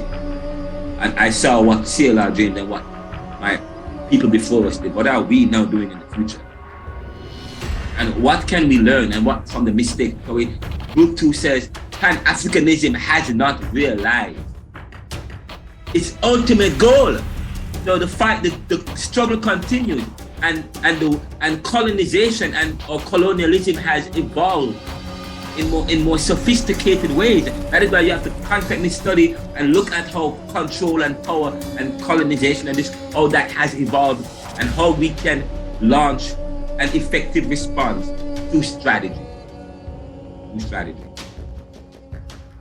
And we cannot, and if we live in a competitive world, and if the people from below want to get ahead in life, and if social movements, we have to come together, the Caribbean have to come together.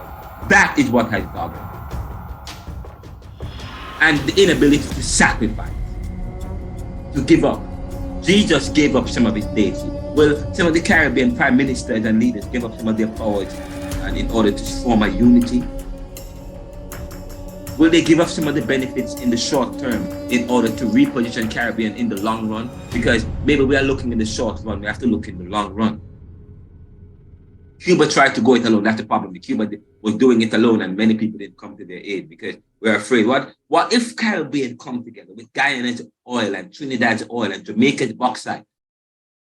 You know, if these countries come together, what? That's what has dogged us, and look what's going on in Haiti today.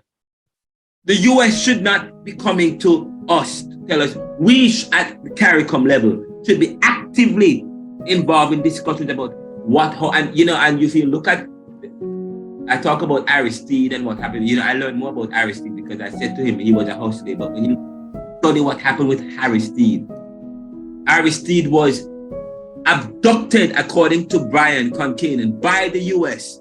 And there are many politicians and people who write. He was abducted by international people who wanted to make an exam. You know what? Aristide was studying.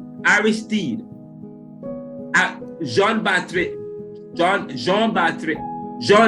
Bertrand Aristide was a lawyer, was an attorney, and he was prime minister or president of Haiti. And I made some accusations, which I'm going to take back, about John. You know what he was doing? He was trying to sue France. He was before the international court. He went before France, and he was trying to build a case as an attorney to put before the international community to say build a case against France, illegitimacy, and France's claims of debt. He was trying to get back all the monies that Haiti was paying to France. That's what Jean Bertrand Aristide was doing. And can I tell you, that's a problem. If he was successful in doing that, it means that France would have to give back their money. And guess what? Not only France, but all the European countries and the US and all the former colonial countries, yes, that were engaged in slavery and certain kind of discrimination. It would have set a precedent. To talk about precedent. So when you talk about legal issues, when decisions are made in a court of law, it sets a precedent. No, Mary, wait. This is important, man.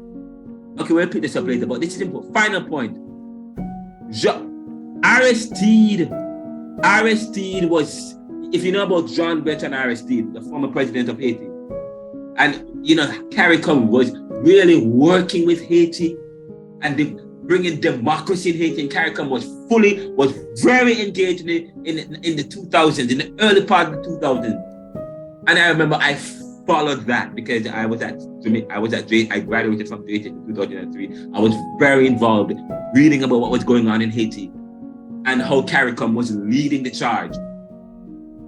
But you know what was also going on in Haiti? This prime minister, and he was trying to do it alone, trying to build a case. They abducted him. And the next thing you know, that story was gone. And maybe the other Haitians didn't understand what Aristide was doing. Communication, you have to communicate with others what you're doing, with others on your side in the Caribbean. Because he's building a case. And it looked like he can win the argument about the reparation, giving back slaves and Haitians their money that and then he's gonna set a precedent. And that's what you see what happened with, and you talk about Black people can't marry, which I wrote an article, Black people can't marry. As soon as they're about to take off, as soon as something about to happen, there's always some conflict, some chaos, something that's happening. But anyway, this is when you study the Haitian story, it's quite interesting. It's also part of studying the Caribbean situation. Cuba was an example. Cuba is made an example in the world today. You know what happened? So Haiti is an example of, okay, but Cuba is an example of when you try to adopt and to apply a governance that's not American or Western. That's what happened. They were made an example. They have embargo and all of that. That's what happened. When you don't subscribe to the external mold and subscribe to the rule that they create, and those rules are created to keep you down. Then they create embargoes, then to keep you down. If you won't subscribe to the rules and to the laws and to keep you down, then they create rules and embargoes and other stuff to keep you down, to make an example of you.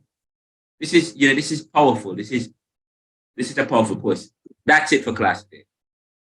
We will probably do a summary of this. We'll do some summary. And the summary will maybe to just read the last half of the class, or to probably maybe this particular one. Maybe we will have a summary. Maybe we won't. We may not have a summary for this week's class, or maybe I might summarize the argument that I just read. So on and so forth. But thank you so much. Now, Christine had a question. Mary had a question, and then Christine, I'm sorry, your hand was up. What were you trying to say, Mary? Christine. Sorry, you answered the question already, sir. It's okay. What was the question? I'm curious. Okay, fine. I answered it. Kevin and Chantel, thank you. Daniel, Patrice, Janet, Tamar, Jason, Mary, Hanif, Karan, Dana Lee, Christine, thank you so much for being part of the resistance and staying until what time it is? 9:52. Welcome, sir. I really appreciate you guys. And I just really hope that we can work together. When we're finished with this class, we have a dynamic class where you guys, have blogs and podcasts. And, you guys, when you submit your articles, I'm going to publish them. Group 2 article, I'm going to publish it. It needs to be edited and reformatted. And if there's any other argument you want, I'm going to publish it, okay? And if you want, and maybe I could do a podcast with Group 2, one of these days, interviewing you about your paper, what you're writing about, what the experience writing this and so on. And probably, I want to do interviews with some of you about, I want to do interviews with some of you, learn about you, and I want you guys to develop expression and be, just be powerful. Sir? Yeah. Yes. Well, the sessions, will it be graded? The mere fact that we are up and beyond with you, sir? Of course, man. That's why sometimes, when I go back to watch the recording, all of it. So this is, I can see who is here. I see who is in the class. I can concur that everyone will pass, sir. I don't want to tell you guys that you're going to pass in the next, you start your footwork, come to class. I don't want to start. I don't like to think it's going to pass and fail. I don't like to think. If you notice, I'm part of the resistance. No, I want to know if you set your exam. Yes, I have set the exam question already. I'm just brushing it up to submit to. You set your exam question already, sir? I've set the exam already, and some of it comes from. Send us in advance. Send us in advance, sir. This class is being recorded, so we won't talk about it. Okay. All right, but probably I can. Any questions? Okay, the class is over, but if you guys have any questions and you guys can take a minute and you have a question, something burning that you guys want to ask me, go ahead, you can do that. No, you guys want to do that. Anybody here that's not in a group, reach out to Chantel. She's in charge of the group. She's my assistant. And, I need to bless people who are supporting me like Chantel. God continue to bless me so I could bless these people, So we will talk about that. And the previous classes, there are some people that helped me that I'm going to bless. And I'm going to give God thanks for them. But anyways, reach out to Chantel. Sorry. I hear you say blessed. Okay. What is blessed? I'm speaking general deliberately.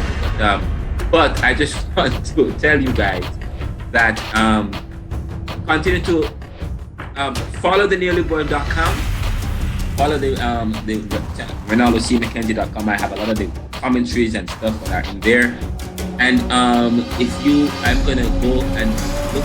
What I'm gonna do this week, I'm gonna spend some time reviewing the groups and looking at the groups and looking at reviewing the emails to people who have been interacting with me and sending emails, looking at the pieces of work that you submitted. Some of you are submitting work, so I get to know some of you and how you work. That's great. Some of you still haven't submitted anything. So submit something, submit an idea. I mean, you know what? Submit a paper summarizing the class. You know, I do it. I used to, when I was at 10, my first master, every time class ended in one of the anthropology classes, each student had to summarize the class. About 7 of us or 10 of us in the class. And every time a student goes to the class, and when we're finished with the class, then the night before the lecture, 12 o'clock before the lecture the next day, the student that is responsible for summarizing has to email the summary of the class, of the main points to the students. That's something I should, because I've been doing it. What I do, I try to summarize the main arguments and send it out to you guys. Or maybe you guys could try and do that. You know, watch the video. Sorry, excuse me. Sorry, I don't mean to interrupt you. So when a student, like, you know, every week you probably have somebody else to summarize. So you're going to bless those people as well? With grades? There are many ways we bless people, but with academical stuff, it's different. But Chantel is my assistant in the class. She's accepted that position and she's doing a great work. And if you need any assistance, reach out to her. I read her email religiously. Her email is the first email I check, trust me. But then we are also in WhatsApp group. That's what you guys all have access to. Thank you guys so much. I pray that you guys will have a great week. That God will inspire you. Whatever needs you have, tell him. Whatever needs you have, tell God what you need. And let him know how whatever you need will help advance the kingdom and how it does not privilege you to make you look better than other people.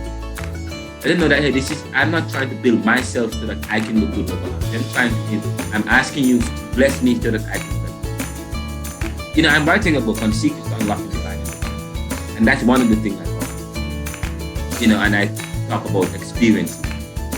When you pray, when you seek God intervention, God will intervene. I'm telling you, it's powerful. And just remember, there's life and death in the court. Okay? And if you truly are in tune and connected with that need, and that need is not a need that promotes you over others, and that need is not born and birthed in selfishness, pride, and greed, and that need will promote and meet God's will. Yes? I'm telling you, pray those specific pride. What exactly do you need to have? And probably within 15 minutes, God maybe will handle it. So I pray, whatever need you have right now, that you will bring it to God and that God will realize. Sometimes he speaks to us in ways that he's answering the prayers in a way. He's pushing us to the prayer that we're praying. So I pray that each of us, you will be blessed, and that this class will be so dynamic that you great papers and something great work that will publish. When I publish them, somebody will see it and they'll be so intrigued by it. It will become the talk of the town, talk of the world, and will promote you and the dynamic work that you are hoping to do, bring about positivity in the world, especially among the oppressed. May you be empowered to empower others. May you be inspired to inspire others. And may this course help to facilitate the change and the inspiration we all need in order to help the Caribbean and those who are constantly oppressing the world and who are oppressed through systems and evolved systems. Well, this is the Neoliberal podcast. You will be joining by a podcast or watching by a delayed video. May God bless you.